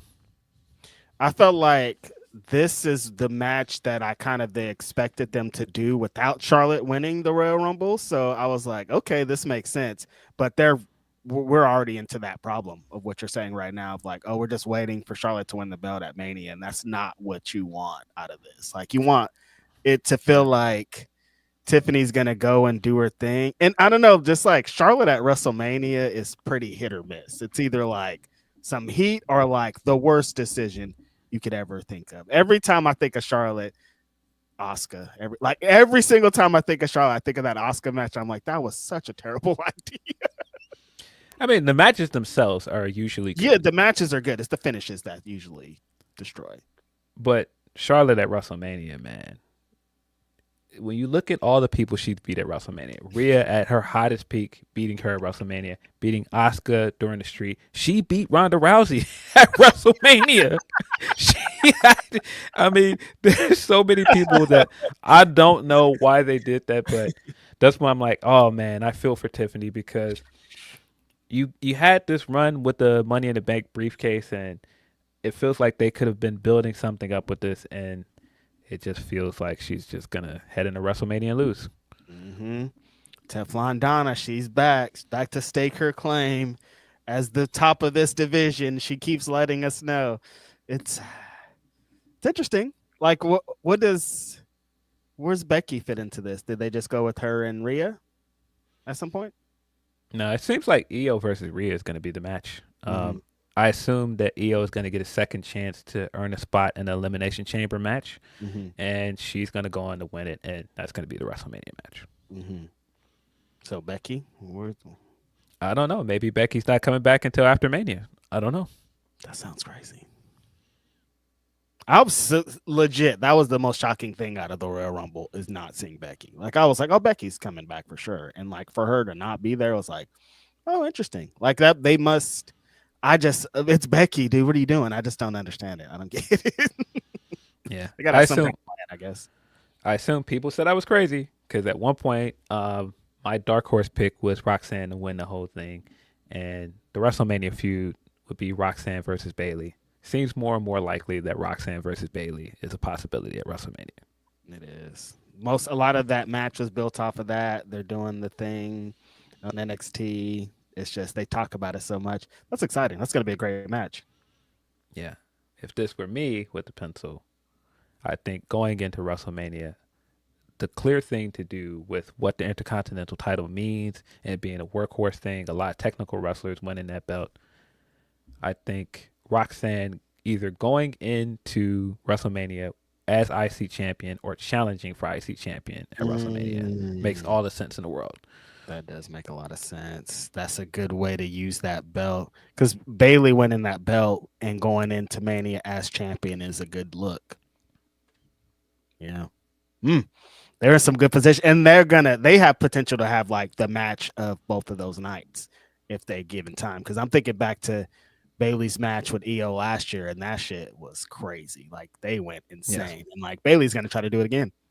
Yeah, just everything you can do with a matchup with Roxanne and Bayley. Both of them are big fans of AJ Lee, who we also didn't see at the Royal Rumble. People expected her, but yeah, there's so much they could do with that. Hopefully they do something with these mid-card women's belts at Mania. It's not the same thing. That was the confusing thing about the Royal Rumble as well. You didn't have a women's championship match on this card, but then neither of the mid-card belts were defended here either. Nothing. The tag belt, nothing. What happened here? What's the point of having all these championships if you're not going to like put them on the line on the big shows? That's what happens when you keep running into these 4 and 5 match shows. Is like they got to cut everything. Unfortunately. Yeah. But yeah, send us your super chats. We'll get into some of the super chats from this episode. And send us to humperchats.com/Fightful. I can't click on super chats, so you got to click them. Sorry, it like screen jumped for me for some reason. I don't know what that was. From Grapple Geekery, he says, this Sunday edition started right as my favorite gaming podcast ended. It's a very geeky Sunday as I head out for Indian food listening to y'all. Hey man, appreciate you. A lot of stuff for you to be excited for, man. A lot of comic book stuff. I just caught up all the way on Invincible last night. 3 episodes in. Really good season so far. The new Spider-Man cartoon, I believe I'm all the way caught up. Pretty good so far. A lot to look forward to. We got new Captain America movie coming next week as well. Nice. Shout out to the geek homies. Shout out to Grapple Geekery. Shout out to Indian food. That's a great thing. Are you having some are you going to a thing today, Phil? Are you gonna do a Super Bowl party, eat some food or anything? So that was a funny thing last night as well. So this is how crazy my life has become, that I was actively annoyed by everything going on because I didn't get a lot of sleep yesterday, and this is a very current thing for me because I was up working on something yesterday morning, so I was like, okay, well, we got to do the pod. I'll finish working on this later, and I had a workflow for things that I wanted to do after the podcast, and so I was like, man, this is throwing off all of these things I wanted to do, and it almost felt like, it almost felt like a baby. Like I was cranky because I was tired, and I was like, okay, I wanted to do this, and it didn't work out, and so I'm like annoyed. Like I just got back in bed, and so I'm the whole time annoyed. I ended up falling asleep, and so I woke up, and my sister's having a Super Bowl party, and she wanted me to go pick up this big platter of sandwiches for her. So I went and got that, and so the whole time, black businesses are the best, man. The whole time, she sends me this message like, yeah, it should be ready. So I said, okay. So I get there, and if you know, you know, Home of the Hoagie is a fixture in Chicago. Southsiders, you know Home of the Hoagie. So I get in there. You know Home of the Hoagie, you're always going to wait. It's just like, I'm just used to it. I've lived around Home of the Hoagie. I've either lived up the street or around the corner from Home of the Hoagie almost my entire life. So I know. Sometimes I just go in there, put my order in, and leave and come back. And so, yeah, it's ready. I get in there, already paid for and everything, because I went in and I paid for it the day before. It's already so funny. So the lady behind the counter is like, we can't hold orders here. And she's just telling me this whole thing. And I was like, okay, cool. Oh, no. Is it ready though? Like, I just give me the sandwiches so I can leave. I just came in here to pick up the sandwiches and roll out. So I get in there and she's going on and on about how we can't hold orders. This was ready yesterday. Why didn't anybody pick it up yesterday? I'm like, that ain't got nothing to do with me. I'm here to pick it up today. And so she said, yeah, step out of line. We'll have it for you in a minute. So I'm standing there. And so at this point, I was waiting to just hop back in the car and just leave. Because I thought I was just going to come in there and pick up the platter and roll. And then put it back in the car and roll out. So I'm standing there. Like 10 minutes go by, and I was like, okay, I'm still standing here. 20 minutes go by. I was like, where are these sandwiches? I thought that this was just ready for me to just pick it up. Like, what is this? So some more time goes by, and I walk back up to the counter, and she was like, oh, yeah, we're still putting your stuff in this bag. I'm like, yo, what is this? Give me these sandwiches, man. What the fuck are you talking about? So what did they do with the old sandwiches? They never told you. I don't know, but that's why I was like, okay, so you did this whole rigmarole when I got in here about how we can't hold food, but you better be lucky we held this. Okay, where's the food you held? Just give it to me. Like, what are you talking about? Give me the plates. Like, and black-owned business, you can't talk back because they will fight you. yo, and so yes, they finally gave it to me, and I left. I said, "Yo, what's going on?" But you got the hoagies.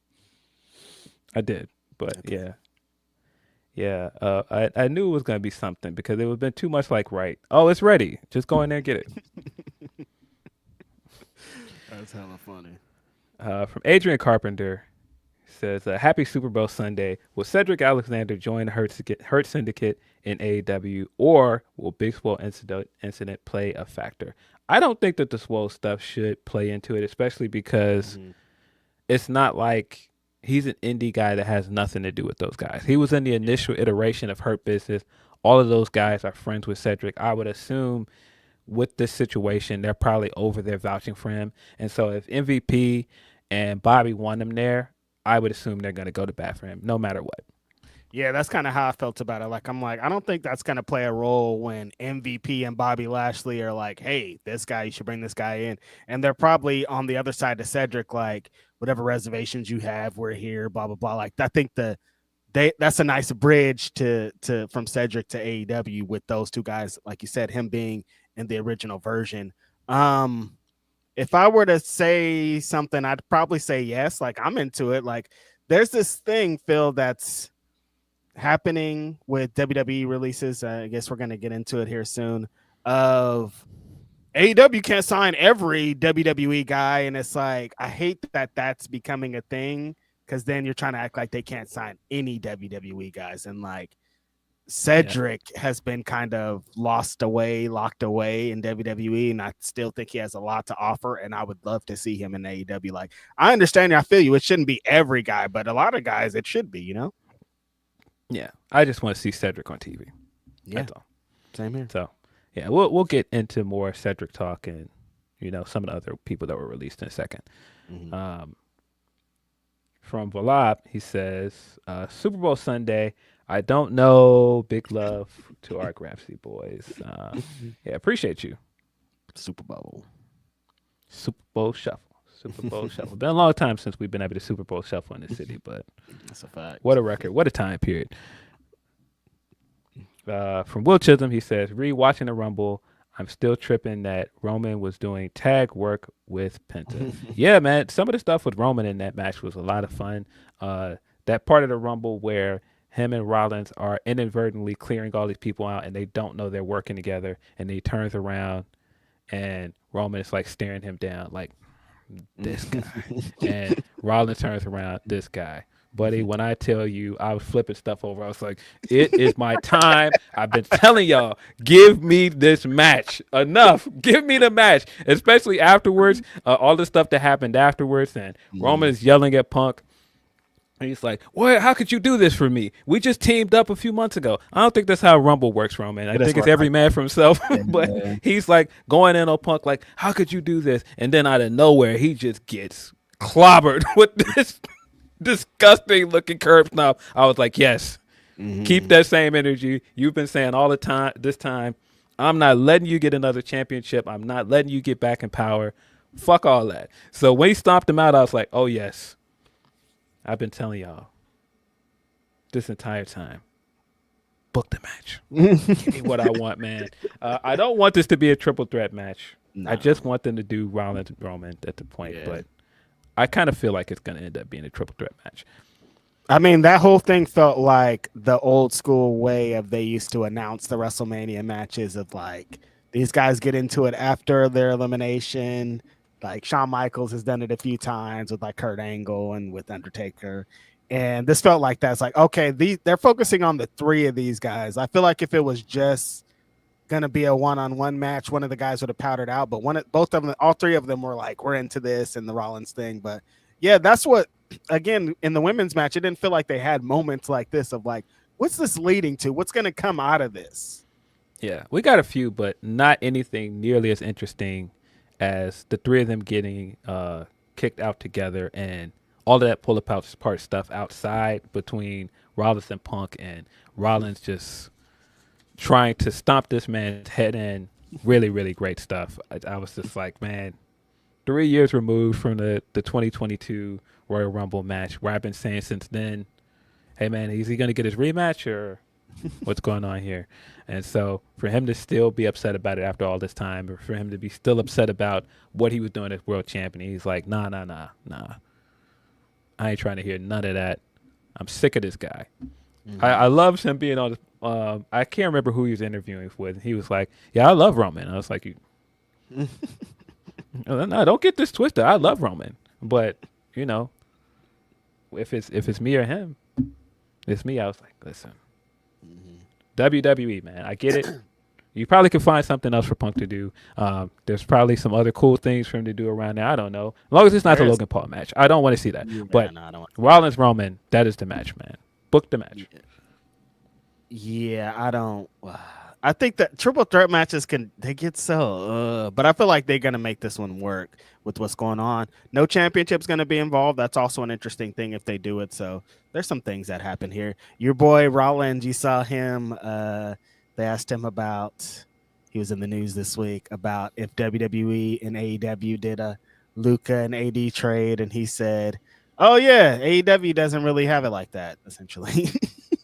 Of course, because he's Mr. Company guy, but he's capping. He know he's capping. Definitely capping. But I think it's super funny coming from him specifically because he always says and does things like this. Yeah. Definitely capping. If they miraculously got this trade to get Will Ospreay over here, come on. You don't think that's a Luka-like trade? Come on, dog. Yeah. Kenny came over here. That's not a Luka-like trade. All right, let's go. All right, okay. No, but he has to say that he's the big company guy. He has to say this is where the big boys play. Of course. But yeah, I also love the time period of him going back and forth with Ospreay and him saying, yeah, we got Ospreay over here, and now you don't. He's over there. Ospreay's over there too. 2 Ospreays now. Yeah too. Also, when he was doing that interview, when he was saying, look, man, you know, we've been doing this for a long time. We've been going back and forth. We came into this together. I love this guy. Me, him, the other guy somewhere else. Where's he at? Like he just went somewhere else and you don't know where he went. Where is he? Somewhere else. Haven't seen him. I haven't seen him. Come on, dog. The other guy somewhere else. Somewhere else. So funny. Yeah. Listen, there's a chance. I was initially against this, but when you put this Roman Rollins match in front of me, just do Punk versus Cody. I mean, that would be the Logan Paul sacrifice because then you just put Cena with Logan Paul, but people are not gonna like that. You can find other things for Cena to do, but I think the Cody Punk match, that's a big one, and then you could do Rollins Roman. I don't know again where Jey and Gunther fit into that because those two matches immediately feel bigger. I mean, Punk Cody being a WrestleMania main event. 4 years removed from both of those guys being somewhere else. It's very interesting. Somewhere else, I would probably just put Gunther and Jey in the first match of the first day. Put Cody. I put Roman and Rollins the main event of night 1, and then Punk and Cody the main event of night 2. I think Cody should be the main event of night 2. I think so too, but I have a feeling they'll be Roman. Yeah, I wouldn't doubt it. They're still like, this is still our guy, you guys. And if it is against Rollins and Punk, like, yeah, of course, like, that's a huge match. Book the match. I'm just telling you. This is the year. I don't want to hear no more. I've seen people go, oh, it's a cold feud. You can't put them together. Every time they put these guys together, book the match, man. Just do it. It's not a cold feud. That's like the one thing coming out of Roman and the Bloodline that still needs to be like really, really finished. And they have to have this WrestleMania. Like, even if they do the triple threat match, they still need a one-on-one WrestleMania match. You know what I mean? Like, they need to wrestle one-on-one at that show. Yes.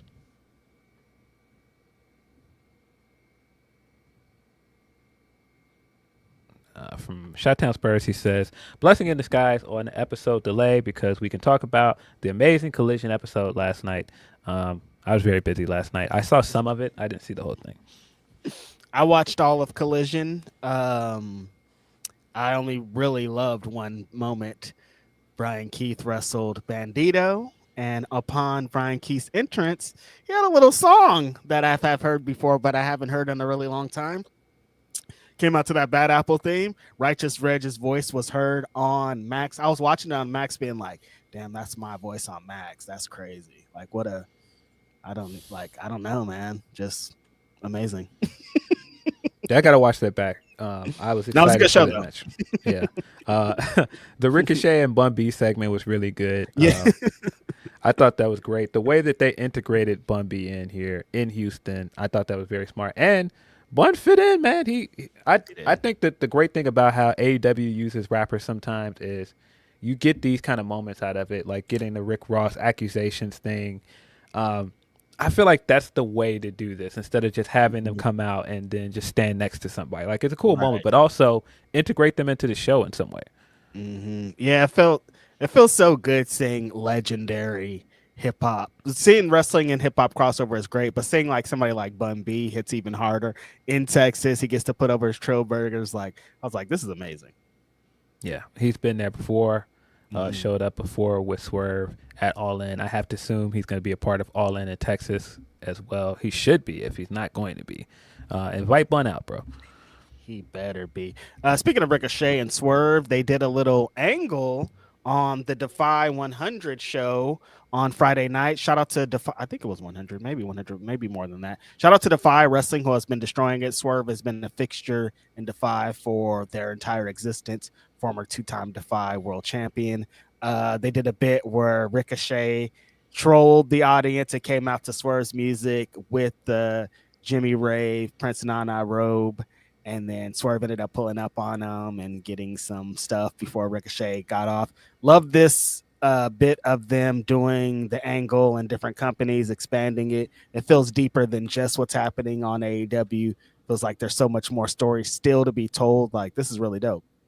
Yeah, I thought that stuff was good. Ricky Stark is the new Defy champion. Beat Kenta. Was not expecting that, but what happened? Great for Ricky Stark. Yeah, Ricky Stark is champion. What? Mm-hmm. Of Defy? Wow. Yeah, there was some other stuff I saw from the Defy show. I didn't watch that either, but I saw stuff online. The funniest bit, of course, from Collision that I saw was the Harley segment. Really, really funny stuff. I was one of those people at one point thinking, oh, they're going to do Harley Mercedes in Australia. I don't know about that, but they've done a great job of building to this and getting the fans to want it. And this is kind of what I meant earlier with the Charlotte stuff of you have the chance to change people's minds, man. Yeah. If you build something correctly and you get people interested in it, then people will want to watch it. And I think they've done a great job of showing us, hey, Harley has worked very hard. It's different than us hearing people say, Harley's worked very hard.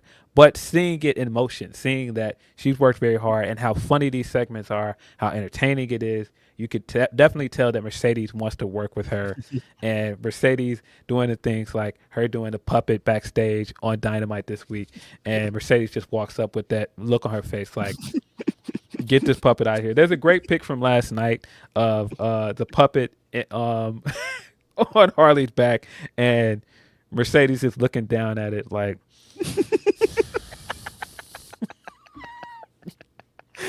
Yeah, it's been amazing. I think when, just like you, when they initially started teasing, I was like, Harley hasn't won a match. Why the fuck is, like, it wasn't a story that they were telling on TV. I was like, no, for real. She's never won a match. Like, why would she get a title shot against Mercedes? That doesn't make a lot of sense. There's still all these people that I want to see her against. But these last couple weeks have changed my mind totally. Her interacting with Mercedes, it's bringing out a different element of Mercedes that I think we need to see too. Because, like, she's always so, like, you know, how she is. She's CEO. She's amazing. She's this. But we need to have some extra elements, and I think this is adding extra elements. She's getting to show some funny facials. She's getting to interact with Harley and be annoyed by it. And Harley's just, with her songs and all this, has just been perfect. She's earned that spot more than anything. So it's like, it's not about like she got all these victories to get up here. She got a record. It's like, no, she's been working hard for some years now to get into this position, and she earned a match against Mercedes, and she earned this spot. Yeah, very classic dynamic with a bigger star. Like, you're not even in my stratosphere. Why would I take you seriously? Definite vibes of Rock and Mankind of like, who are you to even be in here? Like, get out of here. Yeah, super dope. I'm excited about that match. Yeah. Initially wasn't into it, but I think the build has been really, really good. I saw the Tony stuff as well. Doing the Tony stuff Wednesday of Tony coming out dressed as Mariah, which was hilarious. Tony coming out and doing her same facial expressions, doing a little finger thing she does, and she kept like playing into it. Very, very funny. Looked exactly like her. Whoever did her makeup and the contour and everything, like everything about it, the hair and everything she did, all very funny. Yo, Denise and I were fucked up, bro. Like, I was like, this looks just like her, dude. Like the makeup and the hair, I'm like, they got it 100%. Like if you glance, like that looks just like her. And her playing into that. Last night, they did a bit where they said, Mariah had her opponent dress up like Toni Storm because her opponent literally looked like Toni Storm. So it's just like beating her up, and they're just really adding on to that element and telling more stories, and that excited for them too next week to go at it. The boy Hologram came back on Collision 2, which is also dope. Came out to help Commander against LFI. It was like they're building to all those luchadors going at it together, so that should be pretty good too. Yeah, I thought you were going to talk about the big return of the night, which was Luther. Luther came back down. He had the shoe with him. We're back. We're all the way back. They established that on the Jericho Cruise, I guess, man. They're gonna have to start showing Jericho Cruise bits on TV if they're doing all this stuff. Yeah, you going next year? I will not be there. But yeah, I love the Collision is finding its footing more and more. It just feels like they have to find their audience, and you can definitely tell the change in it going to Max. It feels like they're doing more to put angles on there that matter, angles that play off from Dynamite. They were doing that before, but it feels like there's more of a concerted effort. It does. Yeah, like with the cleaner connection as you can watch Dynamite and Collision on Max. Like it feels like they're trying to establish Collision as something. The last couple episodes have really felt like they're extra effort added into it, and it's not just like a show that they forgot that they have to book. Yeah. From Will Chisholm, he says, watching that Seth stomp in my head, he was shooting on Roman, LOL. People need to stop playing with that man's name. Listen, man, this is a Sunday, buddy. He used to come out with like the Pope outfit. He used to have the stained glass and everything. He tried to take that man to church on God's property. What your mama say? Stomp the fuck out of here, bro. Been tired of this dude. No, It's pointed, it's heated. I love that. Seth is like, you guys think I'm acting like this crazy wild man, but I've been telling y'all, dog. It's on site for both these fools. I love when he ran into the Rumble. He immediately went for Punk. He's like, nah, man. I'm like, we're not going to exist in the same spaces and not fight. Yeah. I love him Monday very much saying, hey, man, you don't have to do this anymore, Sami. Like, I get it, man. I saw you in the Rumble still trying to help Roman. You don't have to do any of this more. You don't have to keep pretending you don't like Punk. I know you don't like him. You don't have to do this. I'm like, nah, Seth is kind of keeping it real, though. Nah, he right, though. You don't. He had a point. And so when all this stuff happened at the end and when Kevin Owens jumped him, I was like, that's what you get. Mine in the wrong place, brother.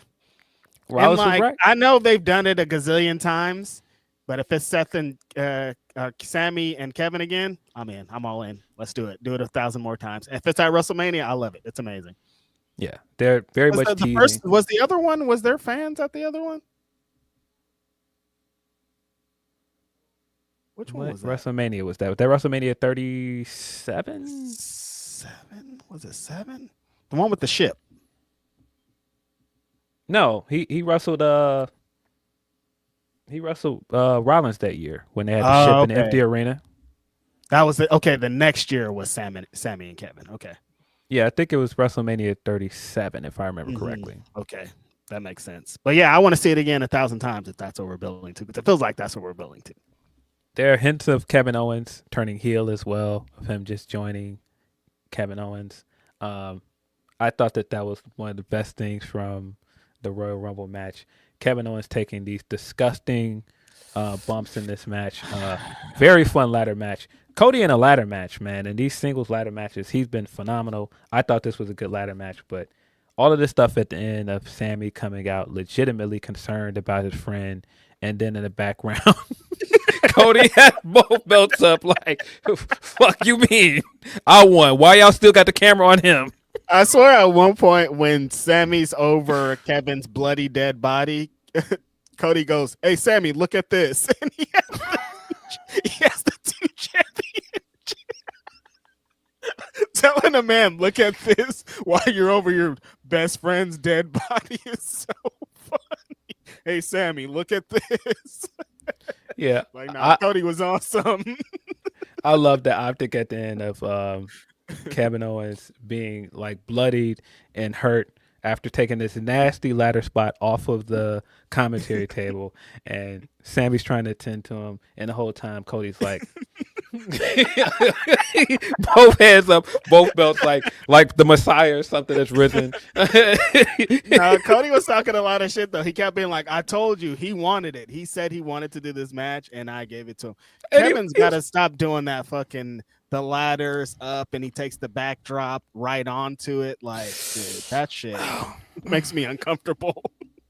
Yeah, but that whole sequence of events was very funny and great storytelling because in the very first match they had together, Cody came into that match with his tweaked knee, and coming out of it, he was like, hey, man, if you had just went for the kill, you would be champion. So who are you really mad at? Why are you mad at me? Why are you making yourself the victim and acting like I did something wrong? You had the chance to win that match.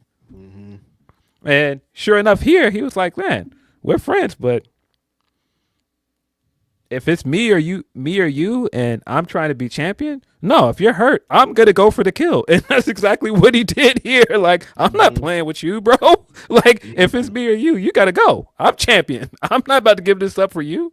It's so funny that you mentioned the ladder thing, because like if I were to pick a match type for Cody that he would excel in, that'd be like the last match I would pick for him. Like that's not the one that I'd be like, oh, Cody's going to be really good at ladder matches. But for some reason, every time it's ladder match time, Cody goes for it. Yeah. But also, the great thing about this story is up to this point, Cody has been pure babyface all the way through. And this was the first time in all of this, really the first time since he's come back to WWE, where anybody got people to question this guy's motives. Like, right. Kevin Owens is like, why y'all trust this guy? He's a user. He acts like he's your friend, and then he just throws you away when he's done with it. And at several points, I was like, hey, Kevin Owens got a bit of a point. But the longer it went, you could see Kevin Owens was being a hypocrite. But it went back to this at the end of this match where Sami was looking around like, wait a minute, I thought you were his friend. Like, you went too far. But I think the thing that is a great story here with Sami is it's the same thing that Punk was saying on Raw. We know what it takes to be a champion. If you haven't been here and you haven't been to this top spot and you haven't had those sleepless nights and all of these people gunning for you, you don't know what it takes. And Sami is a guy that's never won a world championship. He doesn't. And know. they say he loved it. don't. Part of Sami's story is he doesn't have this killer instinct, and that's that's a big part of the story. Of like he wouldn't have been able to do that to his friend, and like now that's gonna weigh on him. It's a lot of layers to this.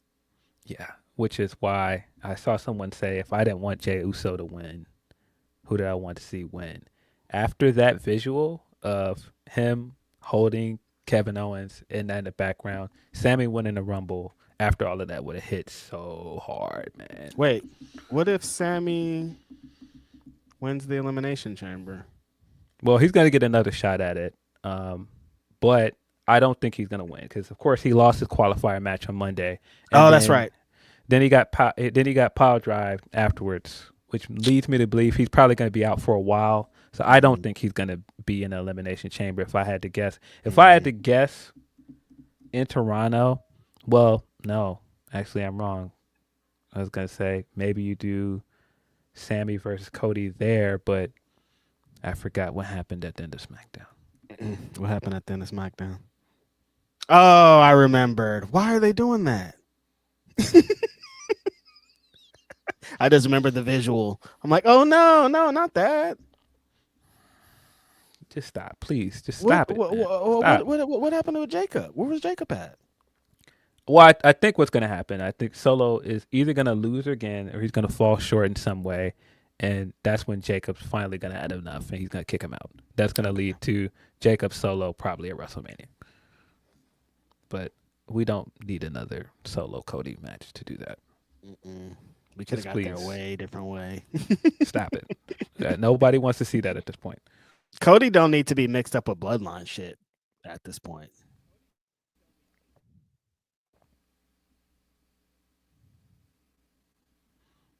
No, it's been time for him to move on. We have a bunch more super chats. We got some humper chats that I did not read yet. But before I hit that, I'm going to give you guys a word from our sponsors. BetOnline.ag is the official betting partner of Fightful. 100% of the time when you get the odds from Fightful, they are coming from BetOnline.ag. And it's not just wrestling, it's not just MMA and boxing. It's football, it's basketball, baseball, hockey. They have the earliest lines. You can bet big with the high limits and rebet functionality. They have the fastest payouts with winnings paid in minutes and the industry's best bonuses on every qualifying deposit. They've been trusted for 25 plus years. It's not some fly-by-night company. BetOnline AG has been there. They've done that. In addition, they're trusted by millions. They've got VIP rewards programs and a ton of popular games. BetOnline.ag, that's where I go to make my bets. That's where I suggest you go to, my friends. Please just bet what you can and bet responsibly.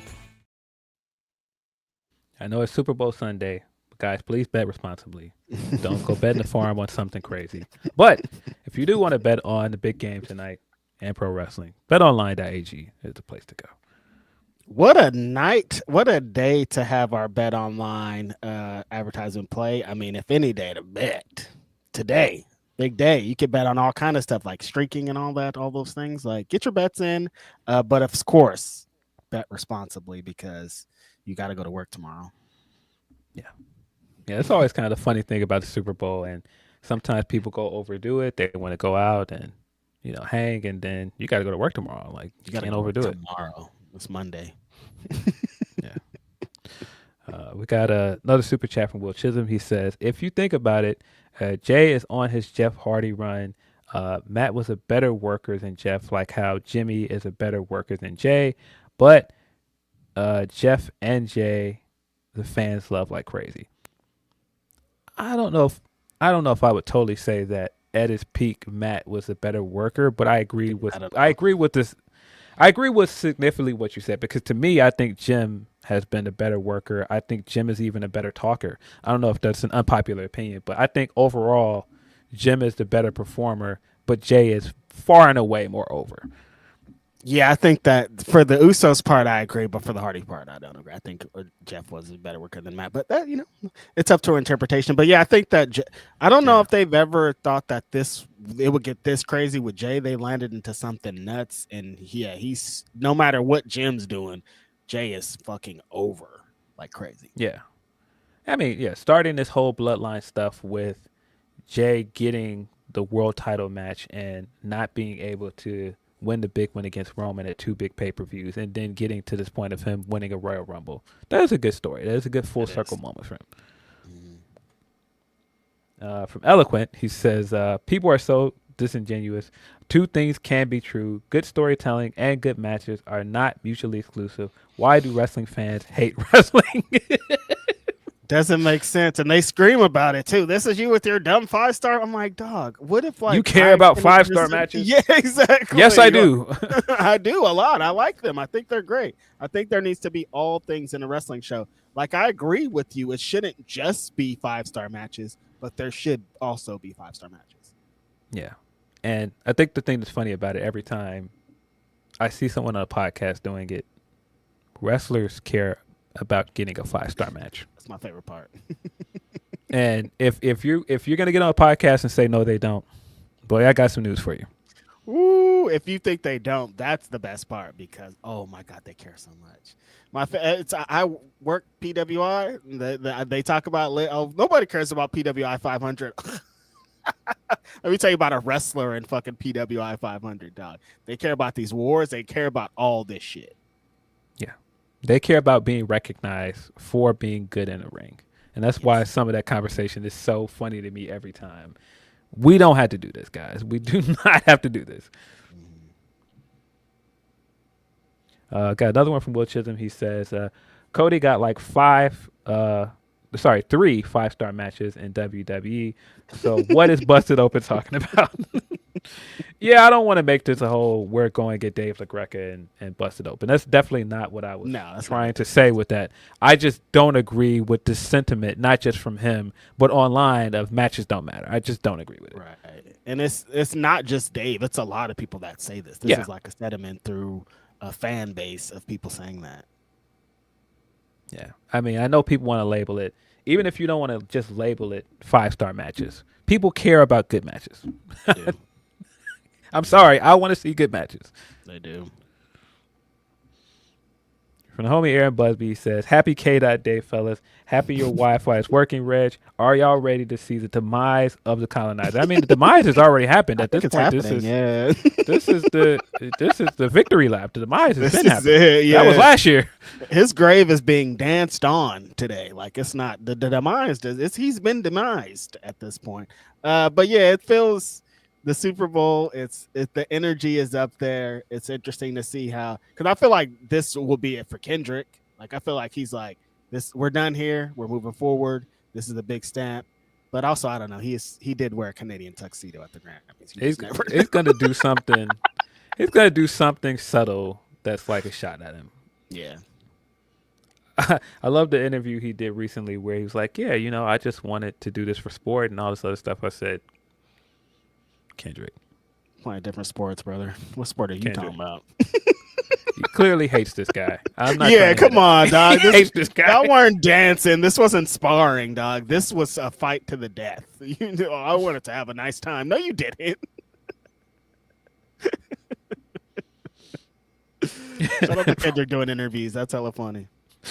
From Hey, what's over there? He says, speaking of mirror matches, let's talk about the battle of the wagons for this past Dynamite and Bounty Hunter versus Bandit from a super episode of Collision. Battle of the Wagons is crazy, dog. I'm gonna let you take this one, Phil. Battle of the Wagons. Battle of the Wagons is nuts, you guys. We gotta walk this line very fine, okay? Battle of Wagons is hilarious, bro. No, the Brian Keith and Bandito match was awesome though. Beyond the entrance, which was great. They did this one spot, which I'm sure you guys have seen online, where they did like a duel and they did like a pace, 10 steps pace, and then they collided in the middle of the ring. Amazing stuff. BK felt like all of BK. Like I said, he had his entrance, he had his black pants, he had his hat. Like the crowd was chanting BK. Like I was like, this is what we want. This is how we feel. Just do this every time. But it's funny though, because his homeboy that he's a part of said that. Did you see what he said about the Jericho Vortex? He said nobody's ever. He's like, name one guy that's down bad after the Jericho Vortex. How much time you got? Cause I can name one guy, but I can keep going if you want. I don't know what you're talking about. He said nobody's been bad. Every time he goes, he elevates. I'm like, but Brian Keith was just wearing yellow pants and like doing this mean translator bit. I don't know what, you know what I mean? Like, what do you mean? Jack Hager's not in the company anymore. Sammy Guevara is on ROH. Ricky Stark is not on TV. He's on Defy. It took a minute to get Hook back to a good place after. What does he mean? Who is he dragged down? He's still fighting to, you know what I mean? Like every day is a fight. All right, CJ. Yeah.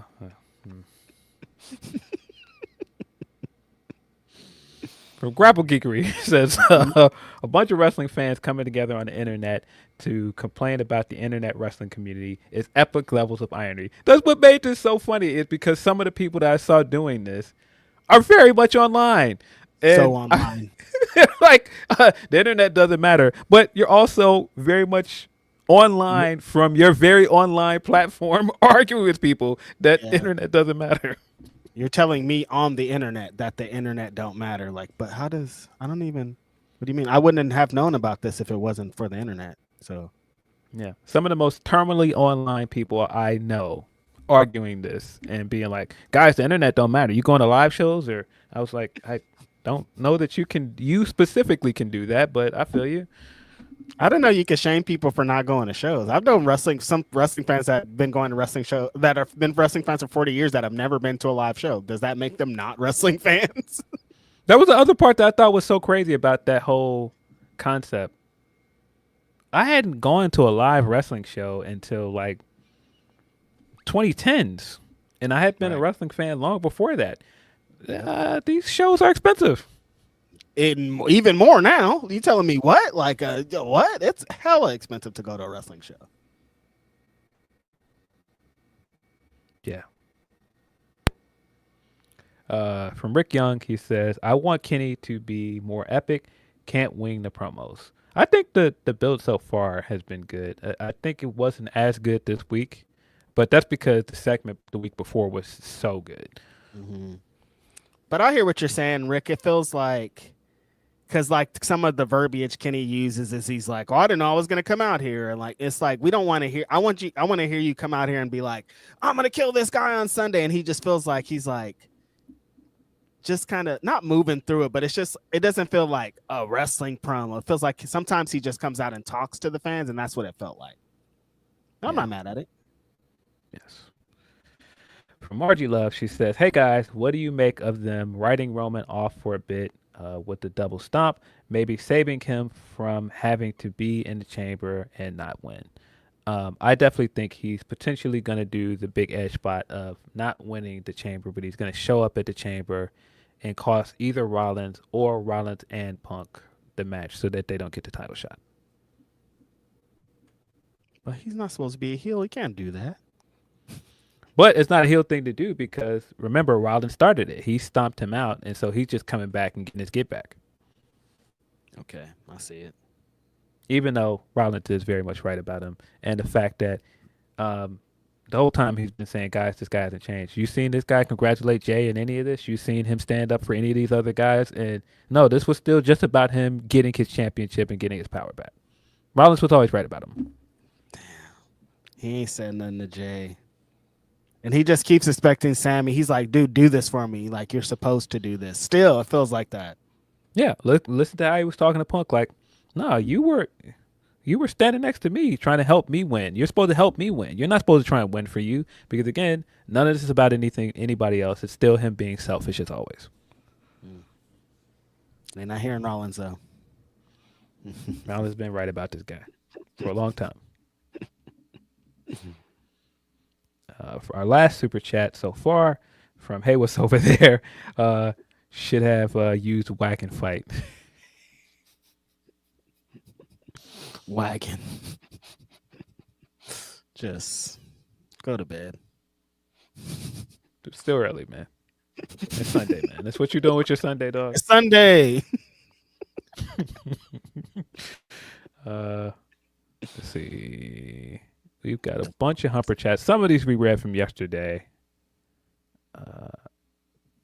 I don't think we got this one. From the Kitchen Stink, he says, love Fightful's love for Aussie wrestlers. Shane Hayes doing guest commentary on New Japan and twerking to TMDK's theme music makes me a happy old stinker. Please, AEW, bring him to Brisbane. Let him loose at Grand Slam purely for my own selfish enjoyment. I wouldn't be mad seeing TMDK on the show next week, like in some kind of exhibition match or something. Pre-show match or something. I think that would fill a really cool role. They're great. Yeah, I would love to see him there. See, we've got a few from Tony P. He says, Kendrick just opened his mouth. Somebody go hand him a Grammy right now. Will go down as one of the most famous last words before disaster after drop. He gave this ninja 5 of them. But you two know who gets petty of the week. That goes to the Max Social team. Yeah, did you see this? The Max Social team dunked on Drake a little bit because they put that clip of him saying, yeah, you think this is all for the art form, but it's really not that deep. And then at the end it says it is that deep. He won 5 Grammys. That's crazy. Why Max got into this?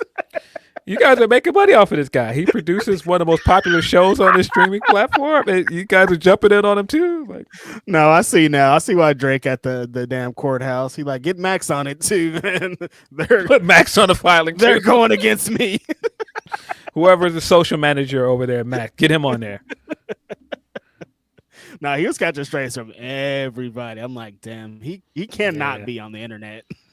Yeah, dog. When John Lennon and Yoko Ono's son jumped in there too, I was like, dang, man. Like, wow. I used a part of his speech to say something about it. That's crazy. Yeah, it's in that part of the world where remember at one point where Rump Shaker was one of the most popular hip hop songs in the world, and it got referenced on all these white sitcoms. They made all the running jags of all I want to do is but a zoom, zoom, zoom. And this is where we're at with Not Like Us. It's that big that now like it's in the club, man. And the club got to that point where it was like universal. It's like that now. Yeah. Woo, which means it's not gonna go away from a long time. Nope. Not going nowhere.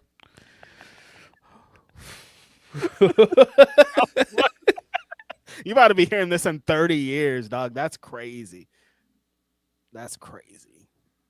He won 5 Grammys. Like it's etched in history now. Like there's some battles that happen like, whatever happened with Beanie Siegel and Jadakiss or blah, blah, blah. There's all these that like they happen and they're in the annals of history, but they're not like etched in history like this, you know? How many more I got in stock? 1, 2, 3, 4, 5 plus. That's crazy. I wonder if anybody again sat down with Drake past all this and like, what? Why did you do this? Did you know? Like, did you know this was gonna happen? This guy's a legit insane person. Like he thinks in a diabolical way. Yeah, and I fully believe he still has other things that he did not drop. He definitely has records that he did not put out. Fact. Yeah. But more from Tony P. He says, after a trade, Reg enjoyed Jimmy. You're going to see some fun games. I feel like Miami didn't make out that bad either. Phoenix, on the other hand, they're about to have their own issues with KD soon. By the way, Phil, Bulls need to fire their GM after that trade. I didn't expect much. When you don't go into these things expecting to be disappointed, you're not disappointed. And I know the Bulls. I knew they weren't going to make a good move. And then it felt like they were just trying to move on from Levine, and that's what they managed to do. They got Levine out of here, and so this is where we're at. I'm not expecting anything out of the season. So there was one day this week where they were like, "Oh, KD's gonna be the one to come to the Warriors," and from Phoenix, and I was like, "What's happening?" And there was the talks for a while, but I'm very happy that it was Jimmy because, like, I love the KD years, but it's still there's so much smoke and stuff around that time that I'm like, I don't know if I want to go back to that. why would he come back? The reason he left is still there. Mm-hmm. So, you know, that guy's still over there. He's not coming over there. you know, Draymond the other day saying, "Look, I'm sorry," because they kept bringing up Jordan Poole getting punched today. He's like, "Look, I'm sorry. I don't know how many times like I say I'm sorry. My bad. Like it happened." I love Draymond. Also hate Draymond. You know, the bane of our existence. You son of a bitch. Yeah, I feel like if Draymond wasn't wilding so much, Kevin Durant would have probably stayed there. There's a good chance that they would have won a fourth championship They after would that have year. definitely won another one if KD was there. Damn. Yeah. Tough. Let's see I read that one already. From Kim Gray for Grapsody. I was at SmackDown last night. I was exhausted from yeeting and singing Kingdom. All Jay had to do was breathe, and Memphis went wild. I was by the stairs. He entered the show at. So much fun. Yeah, man. I love that about this, that so many people are enjoying this. When you see those live crowds when they come out there, they're having the time of their lives with Jey Uso. Like, the kids are loving this. Like, I think it's dope, and I think it's a great moment for him. Like, and you see what this is doing with his son. His son is already like, when can I wrestle? Wow. That's dope. The bloodline is never ending. We're going to be seeing this for the next 30 years. Rikishi got a bunch more still. All the kids are having kids. Like, we're in this. Yep. Sorry. Can't see the name next to that. Oh, it's Evangeline Blade. Three things. One, Kevin Owens will always be vindicated. Two, Ricochet versus Swerve was great. And Renee having to mom Harley to stop her from flipping off Mercedes was the moment of the night. Three, JB Pritzker's video on Insta trolling Trump is a must watch. I haven't seen that. It's pretty funny. It's I can see if you're trying to avoid some political stuff, probably not going to be high on the must-watch thing, but I thought it was pretty funny. Mm-hmm. Some of the political, even the bits, I'm like, I can't. It's too much. I can't absorb that right now. But yeah, that Renee and Harley bit was hilarious. Like Renee also being dragged off at the beginning of Dynamite by Marina, also hilarious. Yeah, that was very funny. Just how awkward it looked. It just right. So awkward. Like supposed to be a serious moment, but hella funny. Yes. More from Tony P. He says, also, we have to say rest in peace to Irv. You can make these jokes for days about him, and rightfully so, but he had a hand in shaping hip-hop at the turn of the century. Over the years, it's been really alarming to see a lot of late 90s, 2000s hip-hop legends dying young. Yeah. Talked about it yesterday, but again, rest in peace to Irv Gotti. Rest in peace, Big Irv Gotti, Murder Inc. Shout out to Ja Rule. Love out to his family. Yes. Awesome for Tony P. He says, seeing these releases last night sucked, especially Seth, because he just signed a new contract and was getting used to NXT. B could have stayed in NXT. It seems like they set her and Dijak up for failure on the main roster. Sonya could have been something. Yeah, let's get into some of these releases because it's kind of that time of the year. It seems like usually either in the lead up to WrestleMania or right after WrestleMania season, that's when we start getting the releases. I hate this part of it, having to actually talk about somebody losing their job. I can't imagine it feels good to have this moment where you're down in the dumps, you just lost your job, and then get on the internet and all these podcasters are taking the time about you specifically losing your job. That has to suck. I lost my job. Now I'm going to go and listen to a bunch of people talk about me losing my job. We don't want to do this part, but it's just like comes with the territory. Yeah, that's the unfortunate kind of thing of expansion and how everything's going. Because like if you look at this business, Phil, they're killing it. This is the high. They're selling out houses. They're on Netflix. Like money is booming. They're about to do 2 huge nights in WrestleMania. Every time they have a big show, it's the biggest show that they ever had. But then they're also like, but budget cuts, and you're like, what you mean budget cuts? Like y'all got all the money in the world. Why are you guys cutting? But it's like this company is growing so much, and there's only so many spots. They're getting wrestlers from all over the world. They're getting college athletes. Like they have only so many spaces to fill. So you know that this is going to be a thing, but it always feels so unfortunate. No matter who's the wrestlers are. I hate when people turn it into, well, who liked that wrestler? It doesn't matter about that. Somebody lost their job.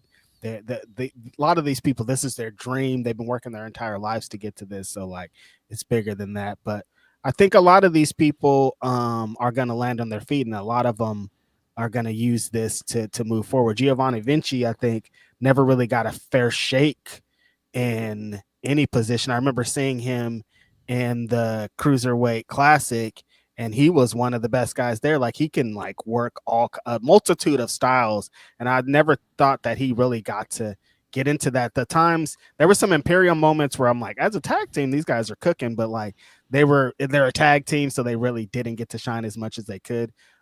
This always just feels so unfortunate. I hate releases, man. Yeah. Vinci was one of those guys. If you followed him from, like you said, the Cruiserweight Classic, his time on NXT as Fabian Eichner, really, really great wrestler. You could just see this guy is just a dynamic performer. Even the tag team stuff with Imperium, they worked really well together. Unfortunate that didn't work out. But then when they separated them and they were giving him all the vignettes, I thought, okay, maybe we're going to do this. Into Pitbull. Yeah, I thought we were going to go somewhere with this, but turns out it was just like kind of the Emelina thing where they gave her all of these vignettes, and then it really led to nothing. He had that one match where he lost within seconds, and then we never saw him again. I don't know what happened there. I don't understand when they do that. It's like they built it up for weeks or months sometimes, and then like they do it. They didn't even give him a chance to sink or swim. It's like, oh, they sank, and the first thing they're dead. And I feel like this guy was such a great worker in the ring that he would have probably made it work if they would have given him a chance. Yeah, I think you could have given this guy the right gimmick or something, and this could have worked for him. Because again, he's really great in ring. I don't think that he got a chance to showcase that on the main roster, but he'll land on his feet. He'll land somewhere. He was one of the guys that was revealed yesterday. Was released along with the Good Brothers, Carl Anderson, Luke Gallows, also Isla Dawn. Put up an IG post, revealed that she was released. Kind of surprising that they didn't keep her tag team going with Alba Fire, because they did have something there. I like them. Yeah, I don't know why they did that. Maybe this means they're trying to move forward with Alba Fire as a singles wrestler. I don't know. I don't know what the rhyme or reason to some of these releases are, but I think she's great. I think that, with her pedigree in indie wrestling overseas, she's definitely going to be in some indie shows soon. She's back. Yeah. She'll be just fine. The Good Brothers coming in. Good Brothers, man. What the hell? And, getting the deal where they don't have to be a TV, basically, if there's no plan for them. So they've been at home chilling, getting paid. And I don't get it, too. Like, you would think, them being linked to AJ Styles, they'd be protected because I guess wrong. But, yeah, they were part of the 4 people that were announced yesterday. Trying to find the original... The Good Brothers, man. Yeah, I liked when they were doing the thing with AJ Styles and Michin, and they were like present on TV. I think they represent a really fun role. And I thought, like, hey, with the tag team division kind of on SmackDown specifically, maybe trying to reestablish himself and get back, they'd fit in there. But no. Yeah. I like those guys. I think they're hilarious. But yeah, where tag team wrestling was, I can see them not really having a spot for them. I didn't expect them to be released, but then when I saw kind of the tone of the releases, I was like, yeah. Along with that vein of tag team, AOP got released. They're much more surprising to me than Good Brothers because ALP was part of this thing with Karrion Kross. Karrion Kross has at least been on TV every week, but this was really a non-start with their second run with AEW, WWE. I don't understand what they did because it seemed like they had interest in using them. They brought Paul Ellering back as well. Why'd you bring him back? Anybody is my thing. Yeah, the report was that they specifically asked for Paul Ellering to come back. Okay. And I get it. ALP just works with Paul Ellering. But then it just led to nothing. You put him with Karrion Kross that didn't go anywhere. They didn't really get a push in the tag division. I don't really get this one. I don't get why you brought him back if there was nothing for him. I saw where there was a report, I believe on Fightful Select, where there's a rumor that they had a bit of heat with people in the industry based on something that happened and some outside projects before they came back. Oh, I forgot about that. They were supposed to do that one show, and they didn't pay a bunch of people. Oh, yeah, okay. Yeah, and so that kind of played into the stigma of them coming back. Didn't have the best signs with them coming back the way that they were used. I don't know how much that played into it, but yeah. Two tag teams though, tag team wrestling. I'm like, these are two tag teams you still could have been using. That's just super interesting. Yeah, Sonya Deville was also someone that got released. Sonya was just in a Rumble. I was gonna say I just saw her. And I mean, looking at that Rumble, Pure Fusion Collective was a big fixture in this Royal Rumble match. Like that was a big part of the structure of the match. So for her to be released right after that, I was kind of surprised. Yeah, they did the spot where she came in and she started leading. She started telling them what to do. Like she felt like a focal point in this match. Yeah. So I didn't really get this, but also I don't think they've ever really figured it out with Sonya. It felt like they could have done something with her a few years ago, especially she was getting a lot of good press for being representation for the LGBTQ community, and they never really capitalized on it. And then unfortunately she got injured, and that took some time off of her career. But yeah, the biggest issue with Sonya Deville was her gimmick was she was an MMA woman that did MMA, and then Ronda Rousey was there. If you can't be that if Ronda Rousey's is here. So everything you're saying, I'm like, well, Ronda Rousey will drag you, and that's where I felt like she fell into. Cause she was doing the exact same gimmick as Ronda, and if you're like, well, I've seen Ronda actually do this, it doesn't hit the same. Just an unfortunate situation, I think.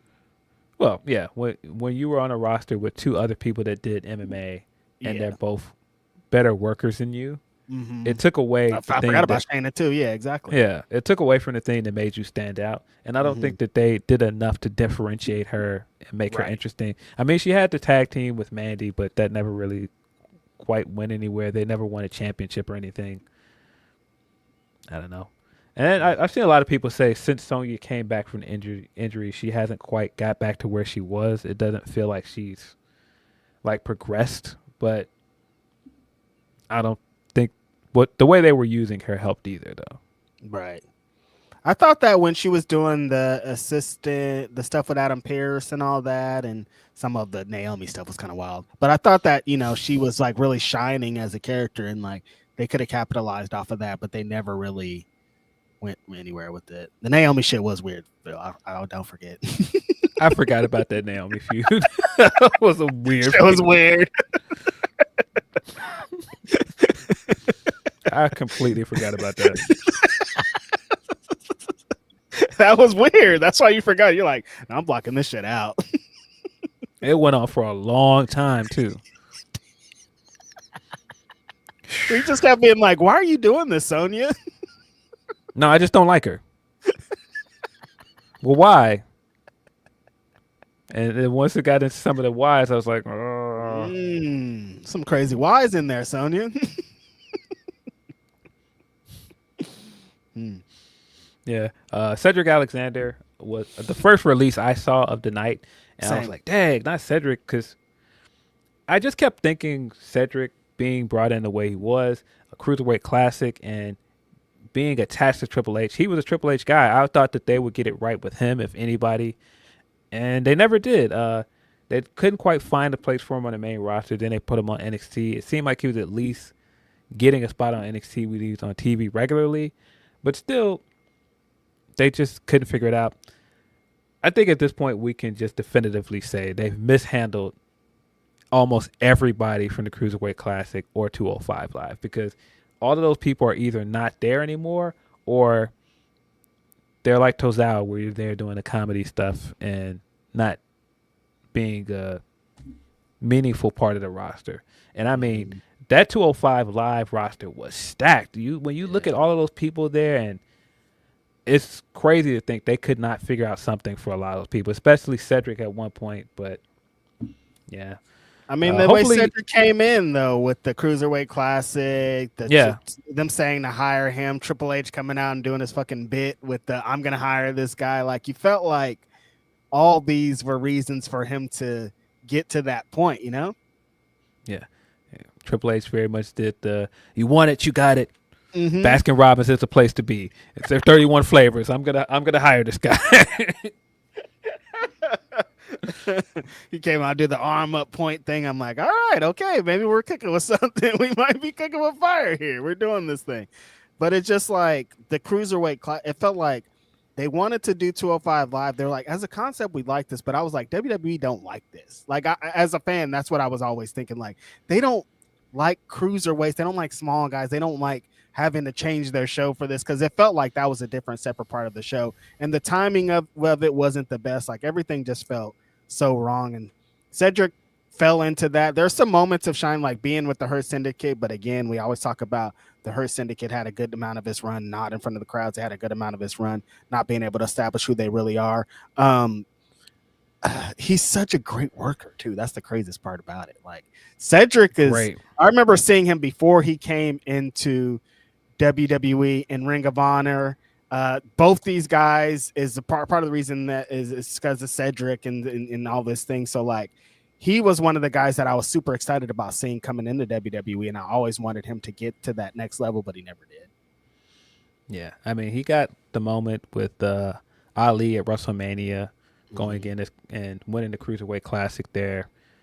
Great moments and stuff like that, but just on the main roster, they never really figured it out with him, which is a real shame because, like you said, very talented, very good in-ring worker. Hopefully this lands with him either doing stuff with Hurt Syndicate, go to Japan, do some other stuff. I just love to see him wrestle GCW. There's so many places he can be, though. You know, and I mean, regardless of that, like 8 years in WWE is a long fucking time, Phil. A lot of people don't get to be in a place for 8 years. 8.5 years is a long time. But yeah, hopefully this works out for him. Big fan of his work. Huge fan. Yeah, I just keep thinking about so many places where you probably could have used him to do this, or even if you just kept him in a tag team, something. And it's just hard to believe they couldn't figure out something for him. He's about to he might be out of the whole list, like for where I'm going to be watching wrestling and seeing him, he's going to shine. Like, as soon as he shows up in all these indie wrestling places, all these people that know him from the past, he's about to destroy it, honestly. So yeah, I hope so. I'm excited. But yeah, when I think about that cruiserweight division, because I was a big fan of 205 Live. At one point, 205 Live was my favorite WWE show. I didn't miss an episode. And to just see where all of these guys are, like Ali is not there. Ali's in TNA. And to see, like, even all of the guys that were, like, bit players, like Daivari is not there. And just how much of a fixture Gulak was. I mean, Gulak got into some hot water, but Gulak was just so entertaining on that show. There were so many guys that, man, I was like, they've got something in this guy. Why aren't they doing more with him? I mean, man, when Leo Rush was over there, how great Leo was, and how great Angel Garza was before they moved the title to NXT, and they still haven't figured it out with Garza on the main roster either. It's hard to figure out. It can't be just that these guys are small guys. Like, they're so talented. I just don't get it. Dog, that run that Pac had when he was a cruiserweight champion and he started getting over the superplex as his finish because he said he doesn't have to do flips. That shit was amazing. Like, he was having some of the best matches you'd ever see, and he was doing not high spots because that's how great he was. Rich Swann had a great run over there. Like, there was a lot of super interesting, great matches. Buddy Matthews, like, there's all this all these people Man. that really shined on that stage. Tony Nese was also very funny Tony on there. Nese, yeah. Tony used to come out and do the bit where he counts his abs, and Mm-hmm. what a great show. I used to love that show, but it's just, man, cruiserweight wrestling can work on a mainstream show. It's not that hard. I don't understand. People love this. Every time I see those viral clips, that's not when it makes it out of wrestling, it's usually like some luchador doing some crazy ass flip, and someone's like, "Oh shit, this is crazy." They're always talking about casuals and these flips and shits. I'm like, well, people that never seen wrestling, when they see a flip, that shit blows their minds, and that's what cruiserweight wrestling represents.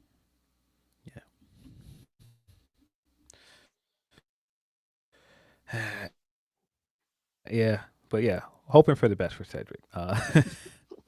Rafael Garcia is saying, and then Enzo happened. I mean, Will Washington's favorite cruiserweight champion? I can't believe he said that. I can't believe that guy was like, nah, he was the best cruiserweight champion. Yeah, I was about to cut everything off. I was about to cut my computer and everything off. Like, enough. All right, let me get out of here. I knew he was in the weeds. Then I'm like, wait, what's Will Washington saying? This is crazy. Blair Davenport was the last person to rounded out the list that got released on Friday. The Blair stuff is so fascinating to me because she had that time period where she was with AEW. It seemed like they wanted to use her a lot. And then the pandemic happened. She got stuck overseas. And that really halted things for her, halted a lot of people that couldn't get back to the U.S. to wrestle. And so coming out of that, then she ended up going to WWE, completely rebranding and everything, changing her name. And I never really understood the name change. I think if this is today and how WWE is doing things now with somebody that's been in AEW or elsewhere and letting them come in with their name and their history and stuff from Stardom, I think that she would have probably fared better. But she had already had to start from scratch, change her name and, you know, do all this stuff different. And I just don't think that it ever really worked out in NXT. And then it felt like they moved her up too soon.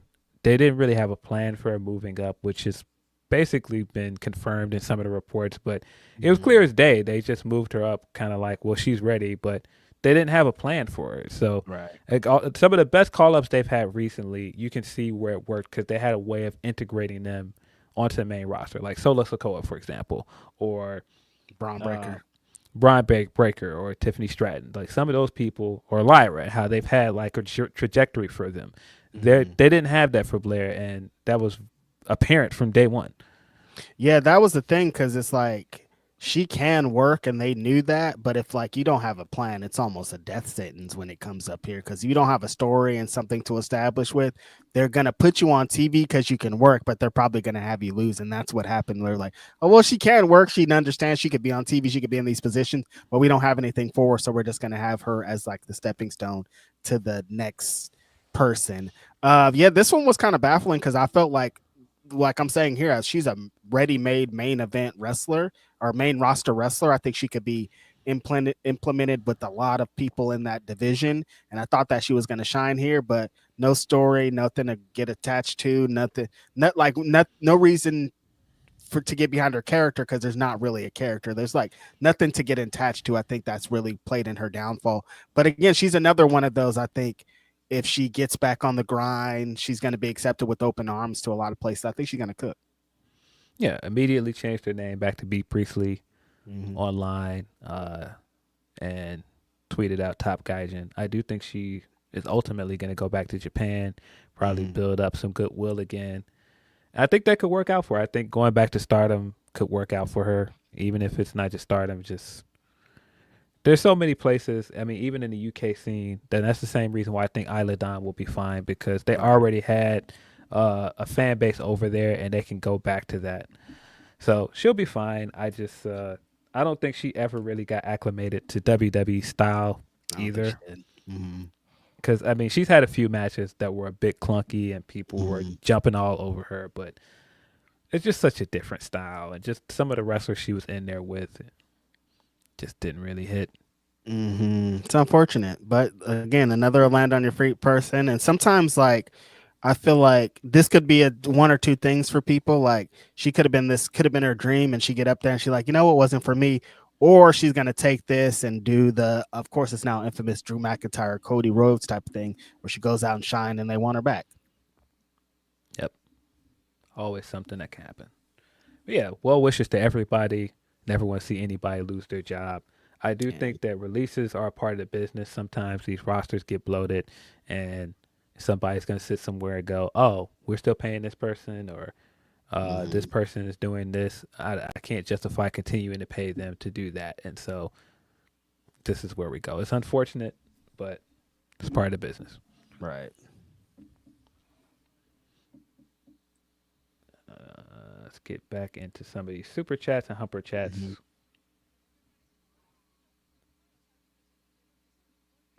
Got one from Just Ricardo. He says, good morning, brubs. I just woke up. Morning. It's still morning for me. It's 11:32 a.m. Yeah, it's afternoon for me.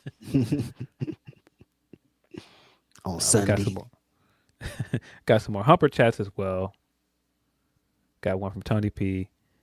He says, for Sonya, I always felt she had potential, but never given a real shot.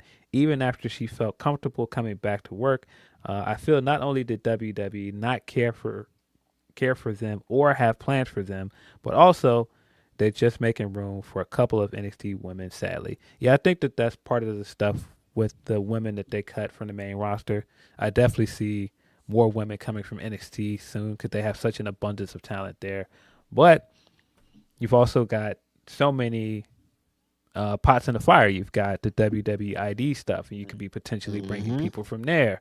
And then that's also leaving out you could potentially make other signings from other places. It's like it's a revolving door. You've got so many people coming in, but then also you got to make spaces. If somebody is not really cutting it the way you want, this is just how things go. And they got that new show on A&E with the legends and the people, the whatever boot camp or shit that they're coming on. That's going to open up LFG? more spot. Yeah, essentially LFG, they're revamping Tough Enough. I'm like, that's another spot of somebody that they're going to have to fill in. So it's constant integration, and releases are going to happen off of that. LFG. Is that what it's called? Let's fucking go. Oh, LFG. Legends, Features, and what's the G? I don't know. But I just know it's LFG. Oh, So it's Legends, Features, and Greats. Legends and Future Greats. Yeah. Mm-hmm. Should be something.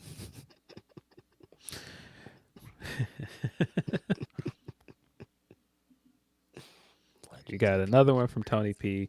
He says, I'm curious to see if any of the release joined TNA given the new WWE partnership, and would Seth really want to go to AEW because of the swole stuff. He is the only one I could see TK wanting, maybe a Sonya if he makes the women's tag divisions later with her and Marina.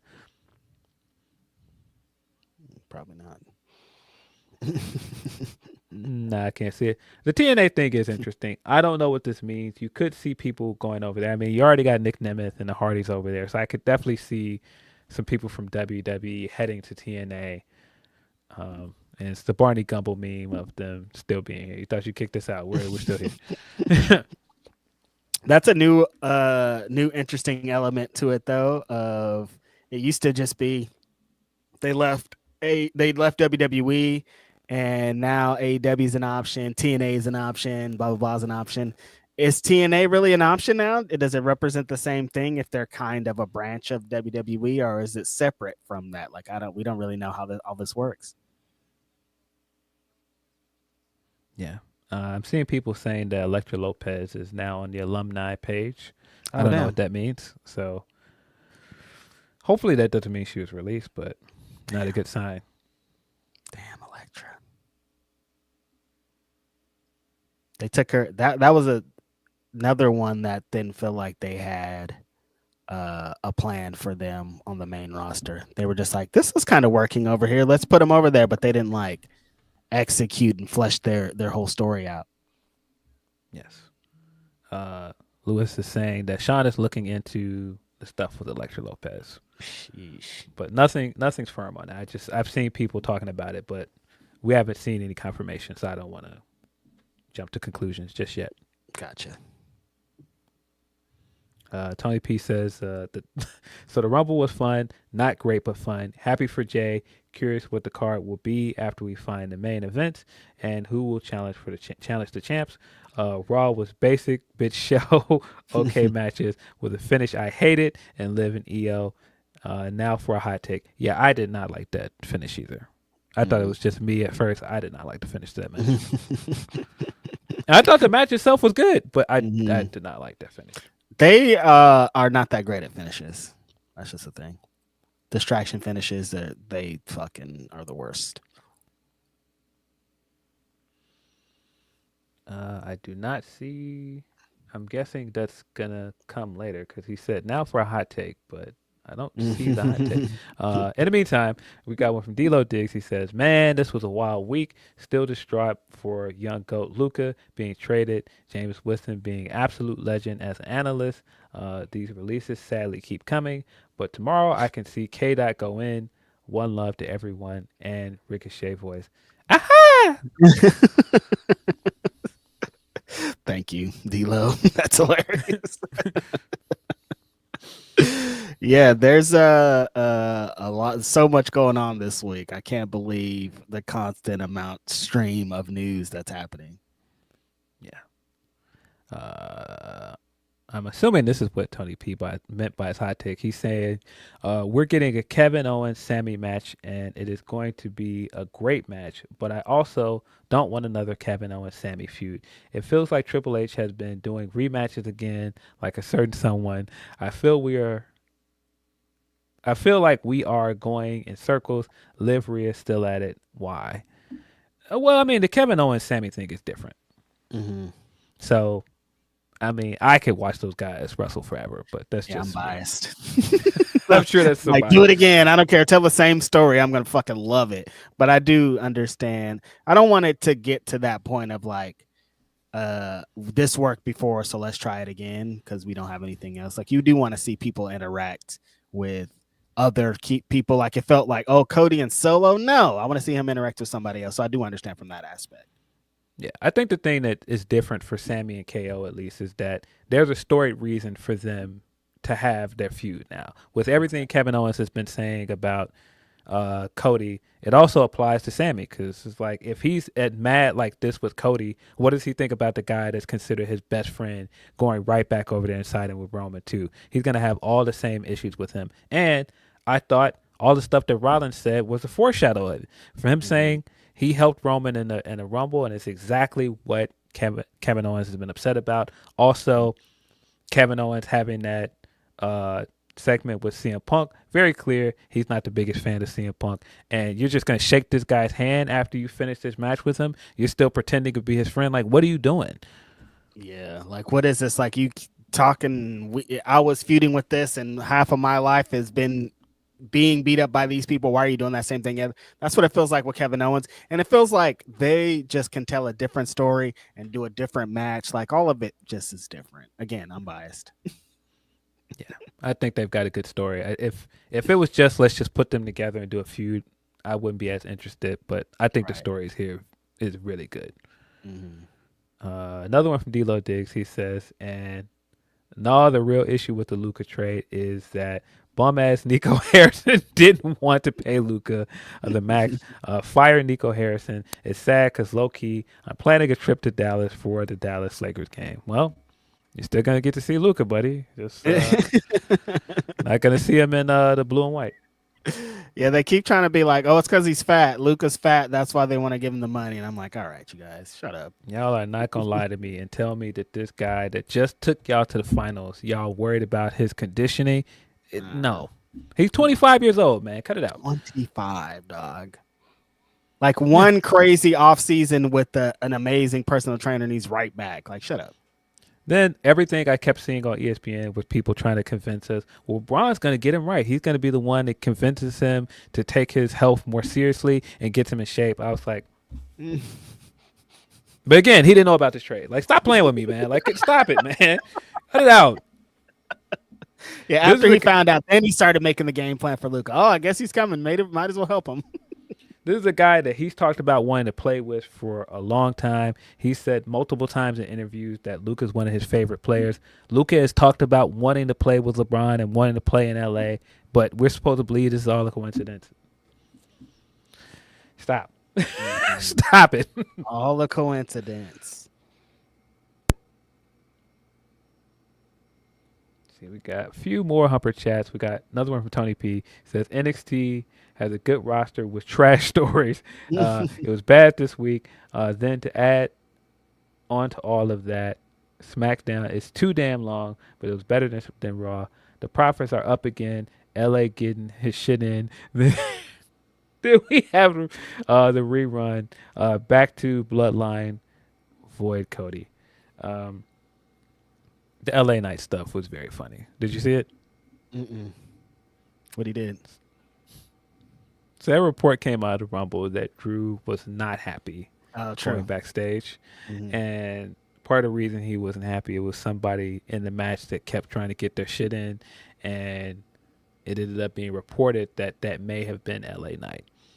And so LA Knight in his promo did this talk about like people being emotional and how him being emotional, and it's basically a veiled shot at Drew being emotional after the Royal Rumble. And then he also put the I'm just getting my shit in part in there as well. I thought that was all very funny, very wrestling promo. I didn't get the feeling out of this that there's any hard feelings. It just felt like him trying to capitalize off of the situation. Like, yeah, they're talking about me in the news, so I'm going to say it in a promo because the internet matters, remember? Come on. Internet doesn't matter, but I have to address this thing that was reported on the internet on the show. On our big show. Yeah. Yeah. I thought the promo was very funny. But yeah, SmackDown is way too long. 3-hour SmackDown it's awful. I can't. I knew it was going to be too long, and it's even longer than I thought it was going to be. And I used to enjoy SmackDown more than Raw because it was a breeze to get through, and now it feels like that's what Raw is. Like I just turn it on Netflix, quick, easy 2 hours of wrestling, move on with my night. 3 hours is just too long. It's just too long. And they know it's too long because it feels like they dictate the pace on Netflix, and they're not doing 3 hours on Netflix. No. They do the same thing that I didn't like with the 3-hour shows with Raw. It's a lot of padding things and drawing things out. It's a lot of just like filler that we don't need. That show doesn't need to be 3 hours. On Friday night too, y'all are wilding. Yeah.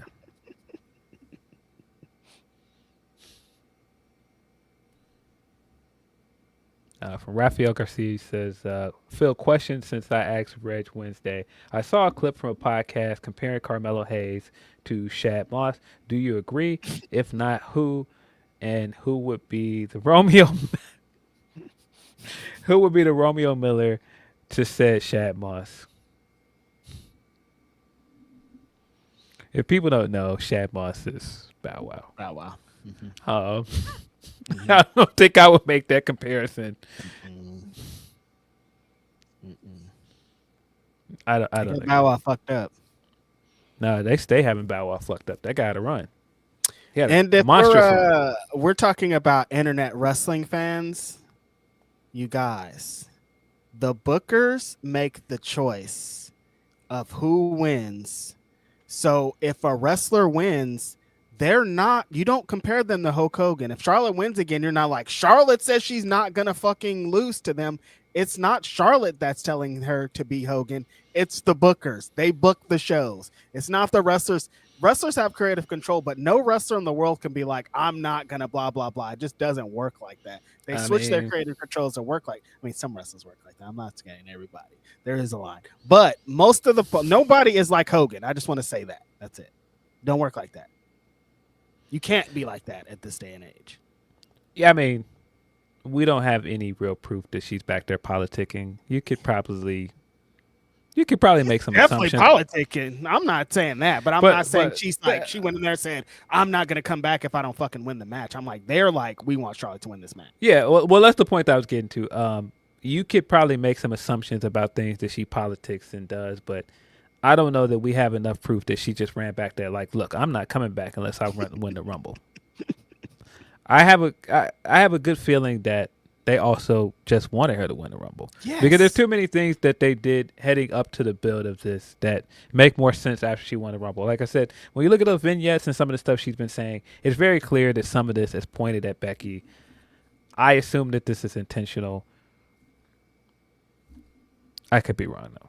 But it's just frustrating because I've seen them now call Charlotte Hogan, Becky Hogan, Bailey Hogan. I'm like, you guys. Bailey Hogan is crazy. That's what I'm like. That's not how this works, you guys.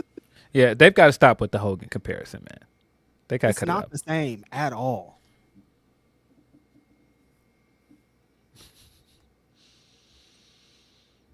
I just saw our next Humper Chapman's. Yeah, so sorry, Raphael. I don't agree with the Shad Moss comparison. Who would be as Romeo Miller is hilarious. That is really funny. Yeah, I guess because I don't agree with the comparison. I don't have a Romeo Miller for him. I'm sorry. I said if anybody is Shad Moss is Ricochet because a lot of these, like Carmelo is kind of like a Ricochet kid. There's some Ricochet kids, and I feel like he falls in that line. Ricochet being Bow Wow is hilarious. From New Lac City, Triple H is never beating these allegations. It's funny to me how people hitch their wagons to WWE because it's been coordinated on social media to make them cool, only to have to excuse their MAGA relationship. Vince case, black wrestlers being held down / fired. Yeah, the way Melo was used in the Rumble was not a fan. Did not like that at all. Didn't like them coming straight out on SmackDown and doing the same bit of him going into Nick Aldis' office. Oh, we got a match for you. It's Tozawa, and then you end up having a competitive match with Tozawa. Why is he having competitive matches with Tozawa when nobody else is? Nobody does. If that was anybody else against Tozawa, they would have fucking squashed him. Yeah, seeing after the show, it's like, oh, there was only one official black wrestler in the 30-man battle royal. I was like, oh, that's great. And none of them were booked to matter. None of this New Day stuff is played into the pay-per-view or anything. I don't think that's a good sign. I don't think it's a good sign when you continue to lose black wrestlers as well. You just lost Cedric. You lost Ricochet, Bobby Lashley, MVP. You're building a collection of black talent that can eventually come up and matter on NXT, but all the stuff people were complaining about with black wrestlers on pay-per-views last year, you haven't really done anything to address it. I just don't have any faith in the NXT thing because historically we've seen black wrestlers shine in NXT, then they get to the main roster and it ain't shit. So I'm like, even if Oba's cooking down there, I feel like as soon as he gets up there, it's gonna be a fucking Apollo Crews or like we've seen it before, but then the main roster it ain't shit. So I can't have any faith until I see something happen.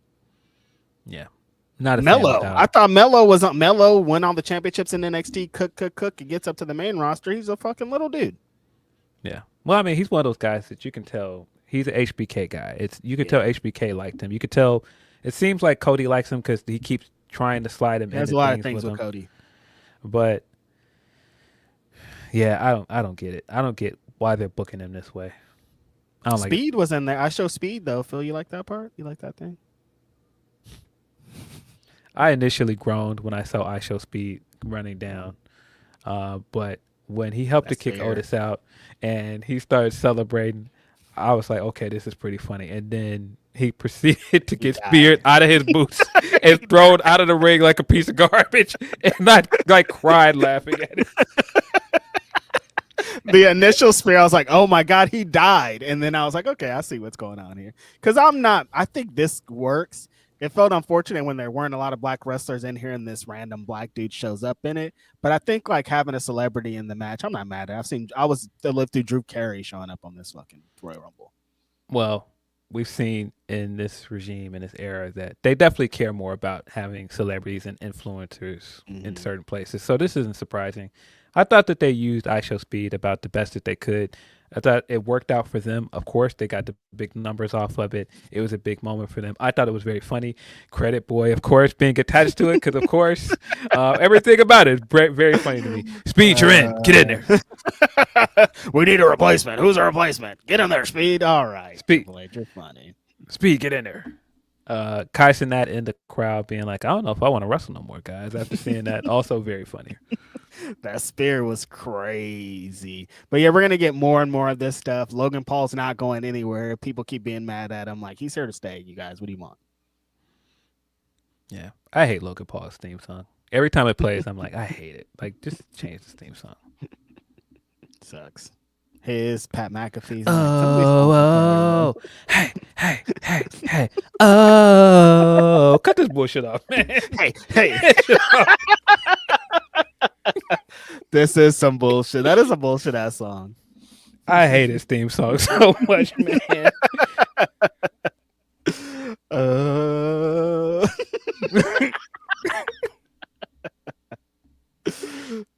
that guy sucks. Yeah, also that part. I'm not a big fan of him in general. This big ploy that he just did with his brother of them having a graphic together and people thought it was going to be a fight and it turns out it's not a fight. Stupid. Yeah. Shucky Ducky is saying the Logan Paul theme is fire. Can't agree with you on that one, buddy. Not a fan of it. Say teach their own on that. I think his first theme was better, honestly. We've got another one from Tony P. Says AEW has been dynamite for a couple weeks. I see what you did there. It seems like they are pivoting on some things and fixing some holes they missed in making stories. Last Saturday's show was good. This Wednesday was superb. Wednesday. Yeah, they've been doing some really fun stuff. I think as like they started the show on Wednesday with the Death Riders and got it out of there. They showed this week that ending with a segment and match that people really like. It leaves a positive taste in people's mouths, and they talk more positively about the shows. Is what I've learned, Phil. Yeah, wrestling in Atlanta is always fun. That crowd was awesome throughout. I hope they keep working that arena. It kind of reminds me of the Wintrust Arena here, where it's small enough where it looks good filled up, and it looks like there's not a bad seat in there. So hopefully they keep working that arena. But yeah, the ATL crowd always brings it. They were great. We got West Side Gun in the crowd. Trinidad James out of nowhere. With the belt. Yeah, very exciting stuff. I thought Atlanta they're a wrestling place, so of course they really brought the energy. But they really enhanced a lot of this. It looked great. I'm loving these smaller venues. I know it's probably unfortunate for people in AEW, but it looks and sounds so great on TV. Yeah, as Shauna's saying, we did get an ATL Ho chant on TV. I thought that was great. We got the return of the Guns. I thought that their entrance still fire. Missed these guys. They were awesome. I thought it was smart to bring them right back and put them in the tag title feud with Hurt Syndicate. I've seen people say they don't want to see the Guns lose, but I don't think them losing hurts because they weren't in a big position to begin with. This whole thing is about them coming back and building themselves up. So I don't think it matters. I mean, even if they lose here, it's still about building themselves up. And so it's just, if they came off like a big winning streak and they were beating all these teams and then they challenged Hurt Syndicate, I can see that point, but I don't have a problem with this. I think it's a good way to build a challenger for Hurt Syndicate. Yeah, I think them coming right in and they could play to the story of they don't know these guys. They don't really know how destructive they can be. So they're coming in kind of like, we're the Guns. We don't care. We want our title shot. They should be getting a title shot. They should be involved in the division. See, I'm not mad at this at all. I like this. Like, of course they're going to get dragged, but like, who's not going to get dragged? Yeah, it's Hurt Syndicate. At this point, I think that they're building up for Hounds of Hell. So, yeah, this is what it's going to be. I loved MVP. Every time he cuts a promo now, he makes a point of giving it up to Private Party. I think MVP is a pro. I think he's looking at it like, it's unfortunate that this had to go the way it did, but he still wants to give it up to those guys every time he gets a chance. I still think the AEW could have done better with their title reign, but it's admirable the MVP keeps coming out and trying to remind people like, no, those guys were worthy champions. Like it makes like there's something to that reign. It wasn't just a waste, and like losing to the Hurt Syndicate is actually going to help you because he keeps mentioning them. He keeps bringing them up. He's just doing great, tremendous work all around. Like I was saying before they came in, he's going to be really the best addition, and I feel like that's happening. Yes, he just gets it. Yeah, I love after all the stuff happens with the Guns and they're walking away, and the Guns are like trying to get their last word in, and Bobby Lashley looks around and he smiles, and then he daps up Sheldon like, man, we're about to beat these dudes ass. Get these guys up out of here, bro. Lashley's little smirk of like, we about to fuck these fools up next week. Good luck, the Guns. The Hurt Syndicate is coming to fuck y'all up for real. First defense. Yeah. But I want to see the Guns back with Jey anyway, so yeah. I thought the beatdown segment to start the show was some of the best stuff we've seen with the Death Riders in a while. I thought it was actually good. Like you said, the Marina thing was very funny. But I thought it actually had a good flow to it. I thought it was a hot way to start the show. I still don't really care about this Mox Copeland feud, but some of the stuff, at least on this week's episode, wasn't me groaning and going, oh, more of this. It felt different. And on Collision, surprise, surprise, guess who showed up with their championship belts for the first time in 500 years? Claudio, Pac, and Wheeler Yuta. I'm like, oh, yeah, remember those championships? Because earlier this week, I saw a stat or a graphic that those belts haven't been defended in a really long time. And I'm like, oh, look at them all in their glory on Collision. And they're going to be defended on Dynamite against the Undisputed Kingdom. So I'm like, dude, you got to establish these trios championships, and having them hiding is the worst way to establish them. The natural, if you're going to have somebody beat them, Undisputed Kingdom's right there, but even just defending them is the most important thing. Yeah, I think that makes the most sense for a feud, because you built the story around putting those three guys back together. People care about those three. They have a history together. If you're going to build the trios division back up, I think it makes the most sense in the world to have those guys challenge for it. And I felt like that was kind of underlying story that they were telling with Kyle and Adam Cole anyway during the MJF feud. So this felt like the logical conclusion. I think you pull the trigger and put the belt on them. If Straight it's not up. This Wednesday, eventually I think you should just put the belts on Undisputed Kingdom. Like if you still want to tell more Death Rider story, I understand keeping the championships on. I don't really understand it, but I think it's time for them. I don't know if it'll be this week, but like Adam Cole, the Undisputed Kingdom needs to be the ones to have those championships, because this is crazy. And like you got to give Adam Cole something. I feel like you got to give all those guys something, but Adam Cole specifically needs something, and I think this could be the way that really adds some prestige to those championships. I didn't notice it until Saturday, but when DIY came out, I was sitting listening to their theme song. I was thinking, this sounds familiar. It sounds kind of like Undisputed Era's Kingdom music, and I kept listening to it, and I even pulled it up on YouTube. I was like, oh yeah, this sounds like basically what Undisputed Era's theme song would be if they came to the main roster. I love that talk this week. An article came out talking about Def Rebel and their things, I guess off the backs of what happened at Royal Rumble. And there's apparently this new push from wrestlers to be like, we don't want Death Rebel's themes. We want our old themes, or we want to establish a theme in a different way. And just like I said on the Royal Rumble, I get it, dog. Because some of these things, I'm like, what the fuck is this? Yeah. Some of these themes are bad. There's also that clip of Bayley joking. Have you seen that? Mm-mm. Bayley's coming out at a Fanatic event, and I think she's going to do like some signings and stuff. Big E's sitting there, and her music plays, and she sits down like, everybody likes that song, right? Huh? We love that song, right? Don't we love that song? Dude, she's so funny. That sounds hilarious. Everybody likes this song. We like this. We love this song, don't we? Hilarious. Yeah, they've got to change their theme song for her. She's definitely in need of some music, because this ain't it. At all.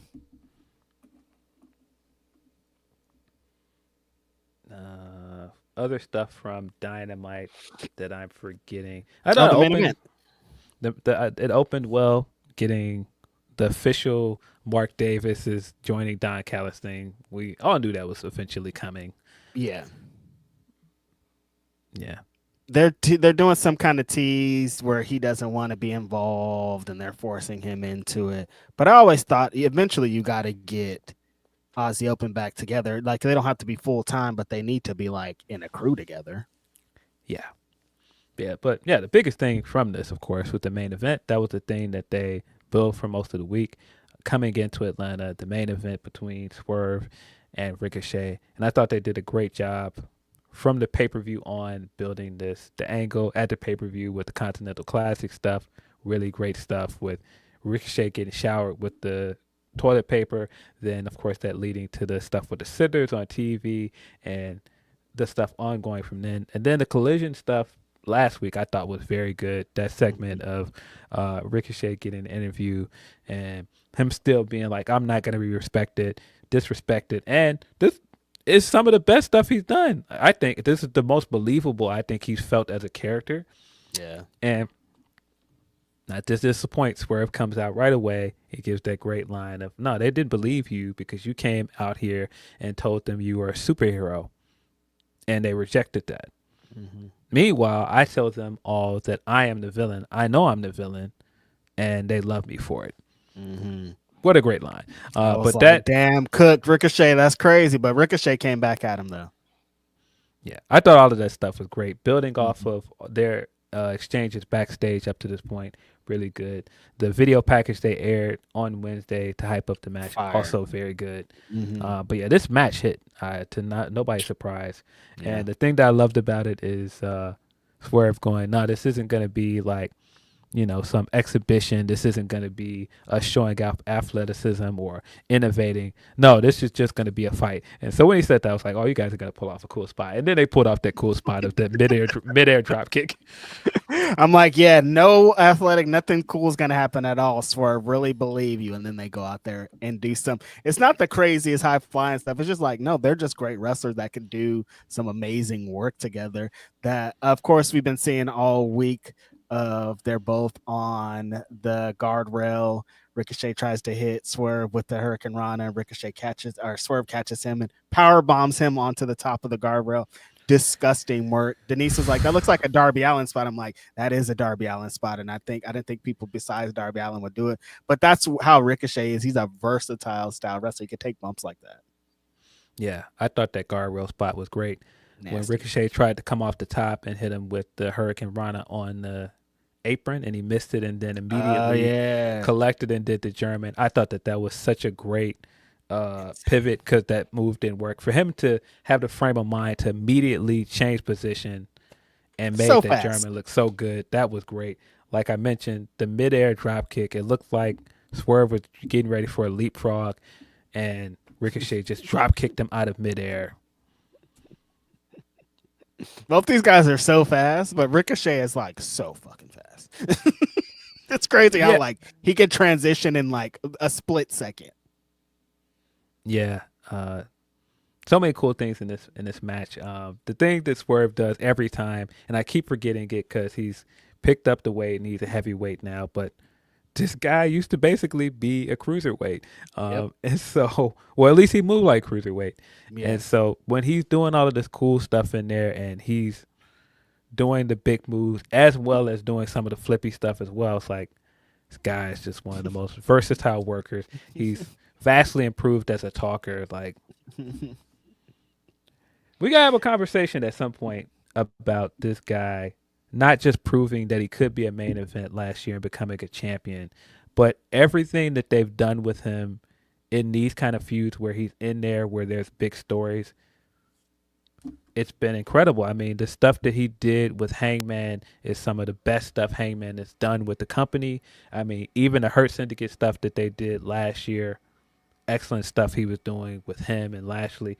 And this Ricochet stuff has completely changed the perception of what Ricochet could do. It's changed perception of him as a character and everything. It's just, that's what you want out of a top guy. That's what you want out of a franchise guy, that you can put him up against people and they're going to rise to the occasion with him. He's going to bring out the best in people, and he's shown that multiple times. Yeah, it's not just elevating himself, but he's elevating all of his opponents. Phil, I was down on Ricochet. Somebody that's been a lifelong fucking Ricochet fan, it feels like at this point, was number one on the front lines for him to getting to AEW. And he came in and he felt a little bit directionless and didn't really know what was happening. But soon as like the Cruiserweight Classic or the Continental Classic and then getting locked in with Swerve and the way that his character switched and the way that he is working and everything that he's doing. This is the best Ricochet character I've ever seen on American television. The best I've ever seen him in his entire existence. And a lot of that reason is because he's across the ring from Swerve. And it just feels like Swerve is doing so much more than just being a top guy and getting himself over. He's getting everybody around him over. He's getting Nana over consistently. And he's making everybody feel like a threat, like them having the match. He lost. Ricochet beat him, hit him in the back of the head, took Nana's, like I said earlier, they were saw it Defy, stole Nana's Jimmy Rave robe. And when Ricochet was walking out at the end of Dynamite, I was like, yo, with the robe, I was like, hey, yo, like when he came in, I was like, I don't know. Like when he first got signed, I was like, Ricochet probably won't be AEW World Champion anytime soon or maybe ever. But like when I saw him walking out on Dynamite, I was like, oh, fuck all that. Ricochet could be World Champion. This fool looks like a big star right now. Yeah. I mean, you got to give Ricochet a lot of credit. I feel like, especially in the Continental Classic, he really stepped up and he started getting better and better with each match. I know early on people were like not big fans of some of his early matches, but I feel like the Continental Classic, he started figuring it out more and more. So by the time you got to the Wrestle Kingdom match, well, Wrestle Dynasty, sorry, that match was excellent. And I feel like from then on, he hasn't really had bad matches since then. I mean, I didn't think any of his matches with AEW were bad to begin with. They weren't bad. They're just not up to his own level, you know? Yeah, and I think the thing that was missing is you coming in doing flippy stuff on a roster with like Commander and all of these other excellent in-ring guys. You need to add that other level to it. You got to add the extra pieces to it, the character stuff that he's added. And so specifically in this match, what a great inventive finish of him looking like he was scared to take the swerve stomp, and so he throws his hand up and it accidentally hits the low blow. That reaction of him in the corner where he's looking around like, oh, wait, and then he hits the spirit bomb. So good. His character work in that moment of going from being scared that he was about to lose to going, I can win this. I can win this. I can cheat to win. Really, really good. Great finish. I haven't seen that finish used anywhere. Really smart way to keep this feud going. And just immediately shoots in the face of people that are like, why are they putting this match on this card? You should be saving this match for a big show. Clearly, they're not done with this feud. This is just a way to give that Atlanta show a big match, to give them a main event. But this definitely feels like it's going to keep going to the main event. I mean, they only gave up 50% of what they could really do. You know what I mean? Like, there's so much more for them to go. But yeah, this is just laying the foundation. A big match in Atlanta. I saw a lot of people coming into the show being like, I'm most excited about the main event. It felt like this show was built around that. And with everything happened, great execution, I think, from both guys. Yeah, really good stuff. And then, like you said, at the end of it, pie facing Nana, taking the robe and getting out of there. I thought all of that made Ricochet look like a great heel in the show. I loved it. And again, that keeps the interest going. So when we do go back to this match at Revolution, or the next time we do see this matchup, it's going to be even better. It's even more personal now. I love this. Everything about it. The stuff that they shot for Collision with Bun, really good. Then, like you said, the stuff on Defy, also very good. This guy, like I said, Swerve, he ain't had a bad feud in a long time, man. All these feuds are hidden. This is working out very, very well, and it's going to excel both these guys to even higher place. Ricochet is going to come out looking like another top guy off the back of this, so this is great. Yeah. Love this all around. I thought the Max stuff, I thought it was a step up from where we've gone. You could see that they've pivoted in some ways, because you could tell now people weren't feeling the stuff with Jeff Jarrett. And so it seems like we're going to get this match out of the way. And I definitely think now that Hangman Max is going to be the big pay-per-view Max. They've teed it up at this point. They've had enough stare downs between them, enough exchanges. Dustin Rhodes coming out of nowhere and cutting the promo of a lifetime. It's not how I thought this would go, though. Well, Dustin does have a tendency to do those surprising things where you're like, oh, yeah, Dustin's coming. And then he comes out, has a super impassioned promo.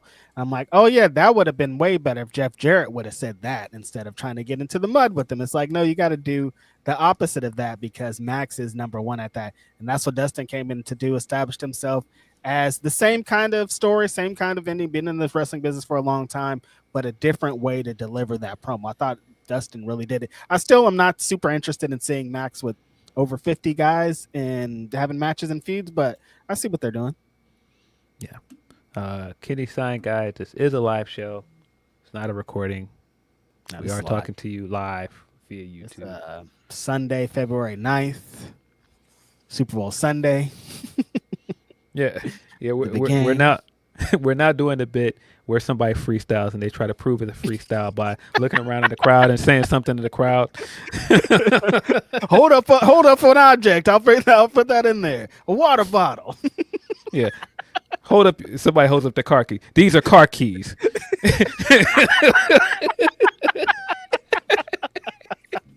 You gotta prove it. Now I'm really freestyling up here. No, man, just give me the written verse. I don't want to hear all this shenanigans, carrot top prop bullshit. You want the reading off the BlackBerry? That's what you want? I don't know. Is there a fine an in between that I could get what your verse, but you're also not using objects from the crowd. I need a middle person.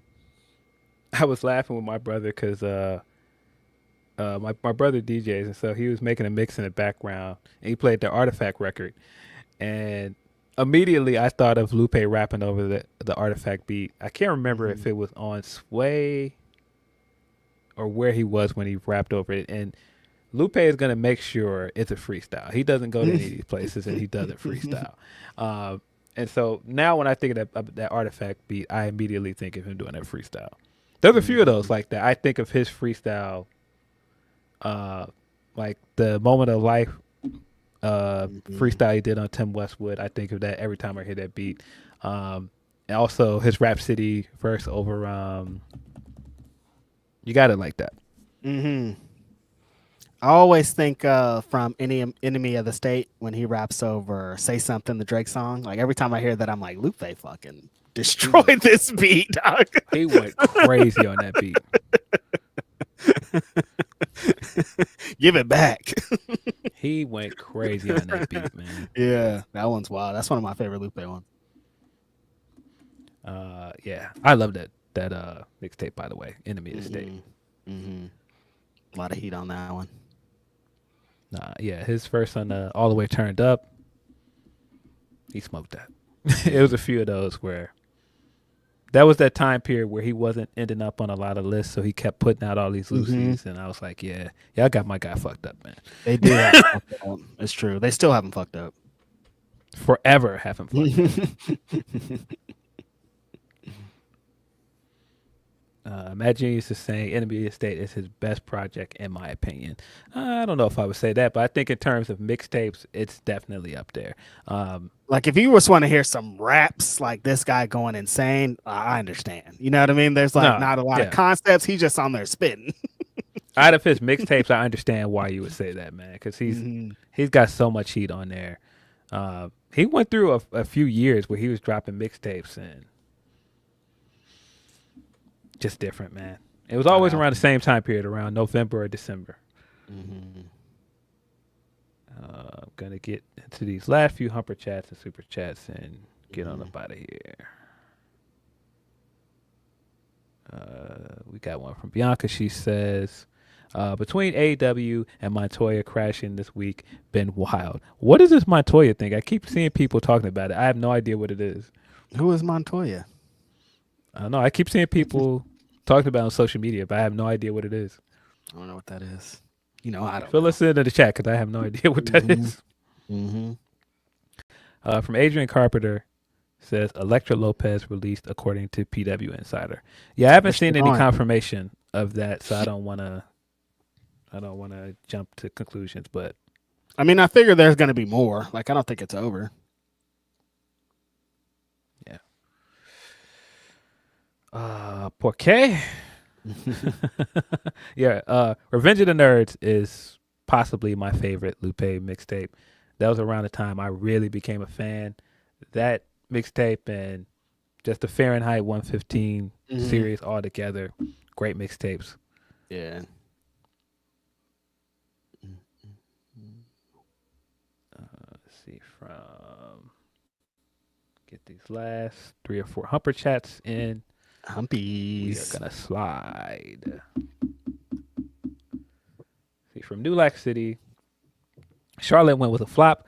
We are tired of her coming back right into the title picture. Jey winning was a nice surprise, but none wanted to see Jey versus Gunther again. We just want to see it 2 weeks. We just saw it 2 weeks ago, and it was not good. 2 things can be true on that. Yeah. I don't know why people. They tried to do something. They're trying. The Charlotte thing, I'm just I don't know, but I guess hopefully they make it work.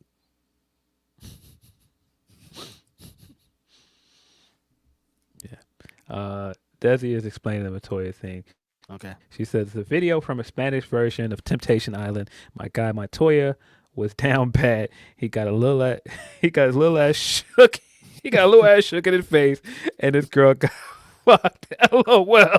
He was screaming on the beach. All of this sounds nuts. Sounds insane. What's going on? He was screaming on the beach. What's happening? Montoya. It's too much to keep up with. That sounds hilarious. I'm gonna seek that out. Yeah. Spanish version of Temptation Island, which I didn't know was his name. Learn something new every day. Yeah, Montoya saw his bae getting a jackhammer 5,000 from another dude, melted down. The clip is absolute cinema. All right. The jackhammer, that's crazy. Jackhammer 5,000 is crazy. That's nuts. Yeah, I haven't seen that, but I kept seeing people talking about it. I had no idea what they were talking about. The jackhammer 5,000. Jose Fujita says, Reg, is the Bay Area really full of girls who look like Bailey? Might have to pack my bags. Yes. A bunch of them. And she from San Jose. Like, she down there. But yes, there's a lot. The Bay Area is one of the best areas for that, I'll just say. I love that you just did the Lupe response from the beginning of a song. Are all the nerds as cool as you? Yes. That's all it is. It's true. Yes, a big yes. Pack your bags. Just have a lot of money. It's so expensive to live here, though. So you probably shouldn't. Yeah. I don't know if it's worth it. on the Lupe vibe, and he gets the girl is always one of those that stands out. Mixtape wise, freestyle wise. What a career, man. Loop. Last Humper chat from Orion Ben. He says, Colliders. This was official statement made tonight. Brian Keefe, boom. Megan Bain, boom. Kyle Fletcher, boom. Harley Cameron, boom. Caster, misfire. Tony Storm, boom. Ricochet, boom. Even Luther reverse, boom. John Cruz, fizzle. I'm here for the graps. You took us on the story with that one. I had no idea where you were going, Orion, but I appreciate you. Appreciate everybody sending Humper chats. Appreciate everybody sending super chats between the last 2 days. Wanted to make sure I read everybody's in case you did not hear your stuff read on the first one. Oh, did Tony send us some more Humper chats? Oh. Yeah, again, I appreciate y'all for showing up for 2 days. Sorry again about the technical difficulties, but yeah, we got through it. We made it happen. We came back for y'all. We don't ever forget about y'all. Yeah. Sorry, Tony. I'm now refreshing the screen. Refresh. Dun, dun. Oh, we do have a bunch more. Sorry. Sorry, guys. Don't forget. We got one from Van Twinblade. He says Bandito versus Brian Keefe just shows up what we could have had if Jericho would just piss off and let talent work. I don't drag talent, quote unquote bullshit. I'm ready for Kendrick telling Trumpers turn the TV off. Yeah. A lot of people that don't know what turn his TV off means are going to be yelling turn his TV off at their TV tonight. And that's going to be very funny. It's gonna be amazing. It's gonna be so fitting. That song, like you said, Phil, is gonna go off very hard. I feel like that song was made specifically for this moment. Made specifically for a big stadium, made specifically for big crowds to get people hyped. Very much excited for it. Yeah. We got another one from Brian Ben. He says, AI Reg didn't learn from Drake. LOL. Collision slapped rappers. Harley Mercedes interaction actually did the impossible and outshined the Mariah and Tony moment. Wow. Plus we got Buddy, Keith, and Bandito showing out. My palate is now ready for Kendrick's hater time. Everybody's ready. Everybody's sitting and waiting with their snacks. Got Auntie Collins in the chat. Appreciate you pulling up. What's up, Auntie? Got one from Tim Ruzi. Says, Collision, the pre-show to the halftime show. Grammys was wild. Super Bowl will be huge. Hope we see DJ Head. What is the big surprise you think people are talking about? Who you want to see was Dot. Mustard will go off. 5-time Canadian Tux. Diana Ross. MJ.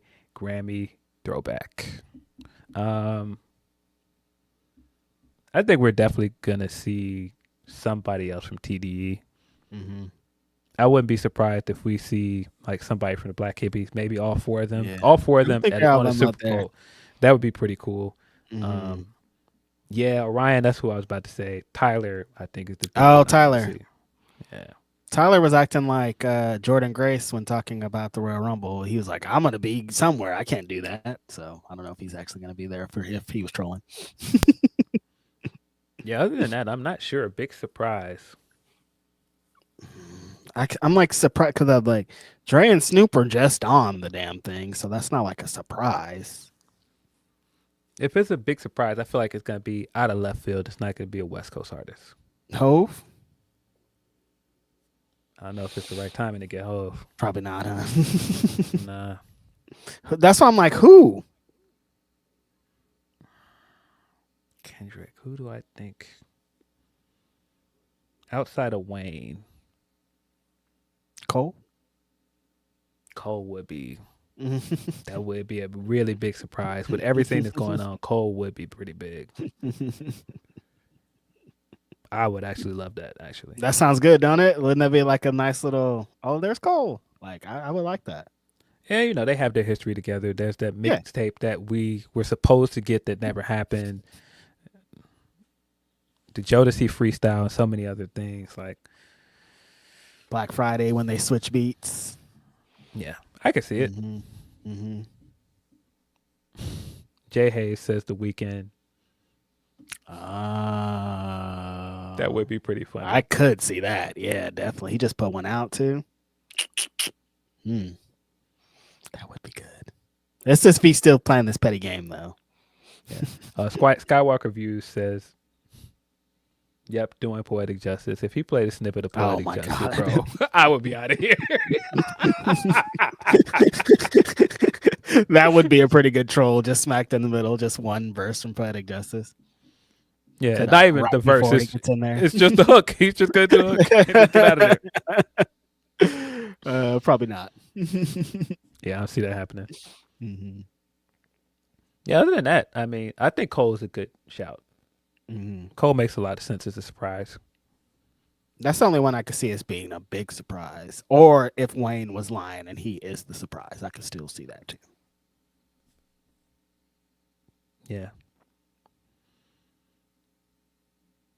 But other than that, I can't really think of anybody. I'm trying to think of somebody outside of rap because he has big records. Taylor? I mean, SZA. He has a song with Taylor Swift, a couple Taylor Swift songs. Yeah. Bro, Taylor Swift. Oh, Kansas City. Yeah. In Kansas City. Mhm. I mean, with the Kansas City connection. Chiefs, yeah. Taylor, yeah. Yeah, that might be it, actually. Yeah. Yeah, Taylor could be the big surprise, actually. That makes a lot of sense. If we talk about big, that's a pretty big surprise. No, if I'm not interested, because I don't give a shit, but I know some people are going to be happy about that. And he just tried to make fun of him for doing the Taylor record too, doing the beat. Yeah. She held the fucking glass up at the Grammys, like, you know what time it is. Yeah. And she's going to be at the game. So. Could happen. But do you want to, like, does he want to look back at his Super Bowl performance and be like, Taylor Swift was there? I don't know if that's I don't know. I mean, I don't think you're going to look at it the way some people look at it. If you're looking at it back and it's just one of the biggest artists there is standing next to him in this moment after the Grammy stuff, I think that's a big moment. And he already did the big moment for the coast with the pop out. Like, this is universal, worldwide type shit. Yeah. Taylor, that's my guess now. Yeah, he's got Beyonce records, he's got Rihanna records. So there are big artists he could bring out there on that level, but Taylor would be a huge moment. Probably not. I think ASAP Rocky's in some shit right now. Yeah. We'll see in a few hours. Yeah, I'm putting my guess behind either J. Cole or Taylor at this point. But yeah, excited. Should be fun. From Smiley BWR. Afternoon, boys. Hope y'all are doing well. Getting ready for a Puppy Bowl with Kira and the Kendrick concert later. Hi, Reggie. Not excited for this football game, huh? Just all these other things around it. What's up, my friend Tracy? Love you. Hope you're having a good one. But yeah, the Puppy Bowl is what's really about today. Like, that's where it gets down. Like, football, who cares about that?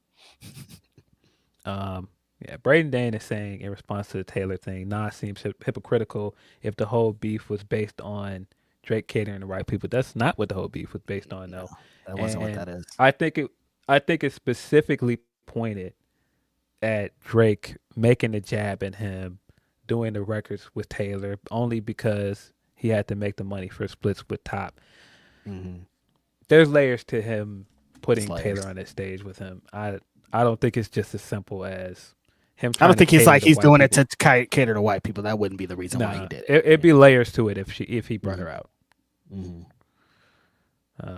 See, from D-Lo Diggs, he says, so yeah, and Davis getting hurt in the third quarter made me yell. This ninja had to shoot Chop, and Pause just laughed. Saquon gonna ball out on his birthday, I hope. Also, New Day on the contest pod was really good. P.S. Fire that bum, Nico Harrison. Yeah, D-Lo is not happy with this guy. Yeah, he's pissed. I get it. You should be. I totally understand. I love Jason Kidd in his interview this week, basically being like, I ain't got nothing to do with that, guys. I didn't know nothing about it. I ain't got nothing to do with that. That's how it should be, too. Yeah, Saquon's going to ball out for sure, though. I think he's going to have a big game. Agreed. The last two from Tony P says they gave ATL an ATL special match with thick women wrestling. Had a very fun match. Tony is always killing it, and Queen stock keeps rising along with Harley. Mercedes needs to tell AEW to sell those hand puppets for her. If Lily can sell big, so can that. Yeah, I think those hand puppets would do numbers with how people are talking and reacting to them. Hand puppets. Hand puppets. It's a good idea. Last one from Tony P. He says that opening and main event were inspiring. The jumping pile driver to Will and that power bomb from Swerve, wicked. Yeah, that power bomb on the barricade was nasty. Yeah, and that sideways pile driver or whatever Mark Davis hit on Ospreay was disgusting. Yes. It's a fun show this week. Hell, even the Death Rider segment was fun. That's what I said. Last night, my God, what a show. Love the women getting time too. Yeah, I thought that was the greatest takeaway from the stuff on Collision, that the women got to build to their matches, and there was a lot of time given to actually give them in-ring segments that built to the match. Mm-hmm. More storytelling, more just not just having things on the show, but actually leading to something. They were trying to tell the Grand Slam story the whole time, and I can appreciate that. Yeah. A lot of talk about Grand Slam, miscommunications around it. The promotion to it has been a bit wonky. Some of that isn't the greatest to hear, but I do think that the build has gotten better. At least we have 5 matches at this point. Yeah. Mm-hmm. Yeah. The Buddy Matthews match just got announced with Okada. That's a big match to have on this card. Then the tag matches, then the 2 women's matches. So far, it looks like a solid card. I feel like they're gonna add some more stuff. It'll get even more packed as we lead into it. But yeah, it should be a good show, I think. Yeah, coming to us next week At some random time. right after All-Star festivities. So appreciate you guys again for dealing with our technical issues yesterday, pulling it back up today. Best viewers in the world. I was saying when you got cut off, we work really hard putting this thing on and trying to be consistent. And sometimes when the world is not great where it is with political stuff, it's easy to just bury your head and work and be like, hey, at least I have this to look forward to, coming in to talk to my friend about wrestling. And at least there's consistency in a world where we could use a lot more consistency. That's a fact. We have not had consistencies recently. Everything feels like it's changing on a constant daily day basis. So if we can be that, I'm very appreciative of it. So thank you guys for coming again and again. My bad about them damn technical issues. You know how these robots be working. But yeah, appreciate you guys. This has been Grapsody. I'm Phil Lindsay. Righteous Reg. We're out of here. Ding, ding, ding, ding.